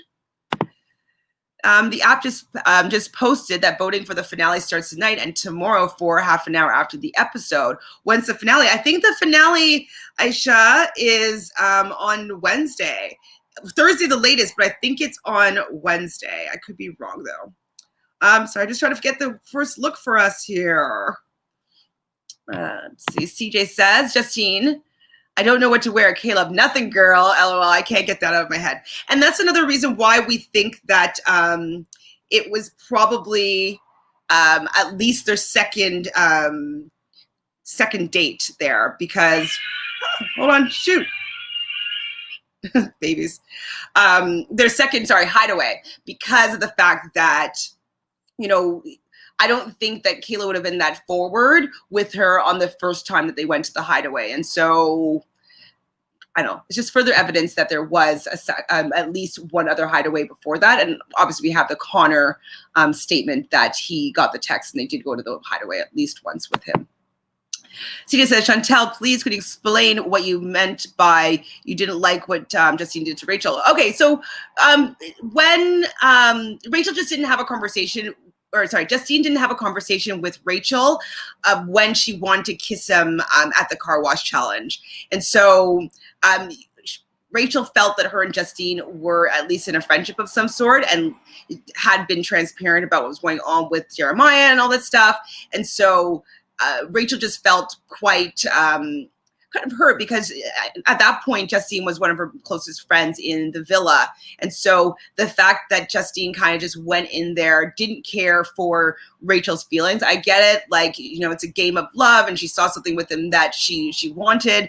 I didn't particularly enjoy seeing her immediately go against the only other darker skinned Black woman. And they had conversations also, I saw in an after interview, was that, you know, they talked about having dark skinned Black women being represented in the villa and that they were going to kind of stick by each other and have some solidarity together. And like, you know, so they bonded on that fact. And so the fact that she kind of went against that bond that they made and just wasn't really transparent with the fact that she wanted to start maybe, you know, talking to him or start like, or kissing him basically for that challenge. I just didn't like that she didn't care for Rachel's feelings or considered anything about, you know, going about that in a different way. So that's just my opinion. I get that she's on there for a show. She's there to get the guy. That has worked out in the end.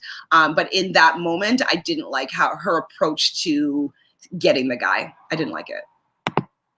Divine Me, thank you for joining all the J-Lo fans. I've always said that I like seeing a love story. And so if you could show me the love story, I was willing to buy it. Okay, so let's see the first look quickly.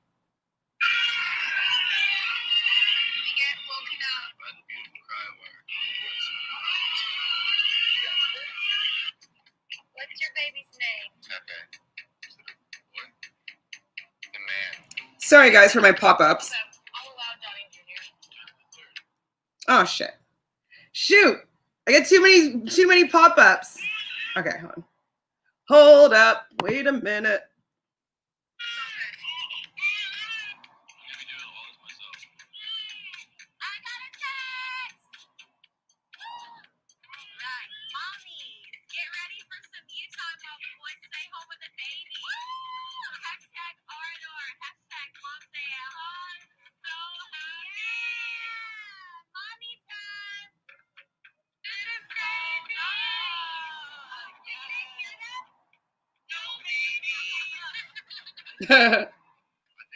Sorry, I can't figure out how this goes back and forth. So annoying.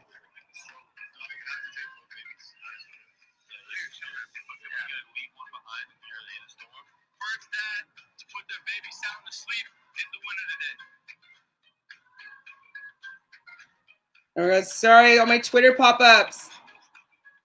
Oh my God, sorry.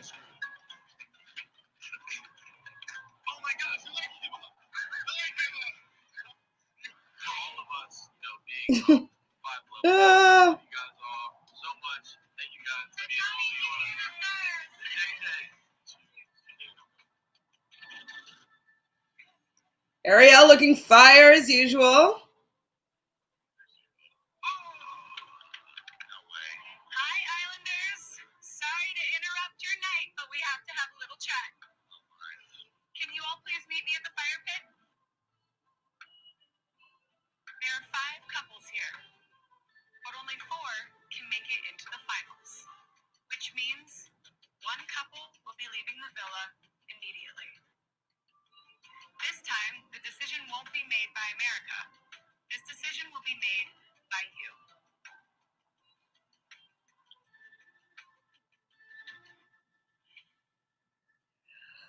Woo. Okay, I mean, it looks pretty fun. I like the girls going off to the spa. That will be a nice little segment talking about their men. The boys being left with the babies will be a little bit cute. Yeah, I definitely think that it'll be Bennett and Lakin that are gone. And Divine says, would be great if Caleb and Justine could do the podcast together as a power couple, and the marriage and the reality series of Alex and Olivia Bowens also aired. Yes, that's true. I was just kind of thinking about CBS specifically, but yeah, they definitely had she was on say yes to the dress. She definitely had a lot of attention on her wedding upcoming. Like, she definitely had a lot of support with their nuptials. And so I love them as a couple. Like, it seems that they both are really allowed to be themselves in their relationship. And so I really like that. So I am definitely an Alex and Olivia Bowen fan, Stan, we'll say. And, you know, I would love it for J-Lo to have that same sort of, you know, after benefits and fun stuff. Ki says, imagine how Justine going to cheer to no babies when she said she wanted 17s. She was teasing. I think when she say 3 in the end or 4, I can't remember.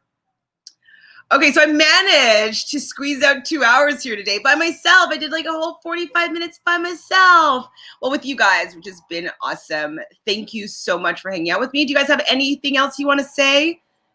Any thoughts? Sorry about my first look. I get all the pop-ups still for Big Brother because I do need to stay informed as to what's going on. And so I get a lot of notifications. And so that's why Brazil always does the first look, because she doesn't get those. Anything else? Anything else? Define Me said, but Caleb and Rachel had a conversation in which Rachel indicated that she did not feel a real connection. I don't remember that. But even so, regardless of that, though, I mean, as a girlfriend, like, I just would have, even if that's how things were going to go, I would think that she should have just said, like, hey, like, I know you're not feeling Caleb right now, or like, you might be wanting to partner up as a friend, but I have some interest in him. Like, I do want to just explore that a little bit. I think it's just the heads up between the friendship, nothing to do with what was going on between them. And I remember in that moment, I was really wanting him to pick Rachel because I was so upset with Justine for doing that to her. CJ says, do you think that the other couples eliminate J-Lo as a strategic move? I think that they will give it a thought. Sally, Caleb won't allow, like, I don't know how they're going to do it. They're going to do it in their couples probably. So there's no way that that Sally and Johnny would do that. And they would be the most strategic couple that would maybe try and do that. Okay, so who would Bennett and Lakin choose? I think that they would also choose Calvin and Moira. I think it's who they would choose. Or no, sorry. Lakin will probably still be pissed at Carrington. So he'll probably choose maybe Carrington and Laurel as being that couple. Carrington and Laurel, I think, would take out Lakin. Yeah, I don't think that anybody other than Johnny and Sally as a couple would even think to try to get Johnny and get Justine and Caleb out. So I don't think that they're going to make that strategic move. I don't think that they have the clout to be able to do that. I don't think that everybody else would do it. I think that they will go for the lowest hanging fruit, which would be Bennett and Lakin. Thumbs up to you too, Divine Me. Love you guys. Remember, subscribe right down below. We're so happy that people have been subscribing and sharing this with their friends. We love talking to you guys, as we say all the time. We only have a few days left together. Please let me know what show you want us to do next other than The Bachelorette, or if there's something that we just don't know of, because we want to keep this family together. I've been trying to figure out our name. Is it going to be the Realnesses? All you Realnesses? Or Realities?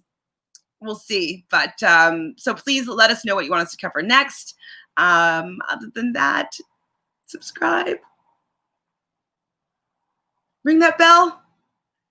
Just so you can be notified every time that we have another live video, or if we have another video just posted. Like this video, because likes are really helpful with the algorithm on YouTube to get this video seen so that we can have more discussions. And you know, as I've been saying, we're on my way to 1,000 subscribers. So we're getting there, we're moving, but we want to do it by October 18th. And then we'll have a surprise for you guys. I'll have a celebrity of some sort come and have a discussion of one of our favorite reality shows. So unless you got something else for me right now, I'm counting down in 5, 4, 3, 2, 1. Bye, guys. Ciao.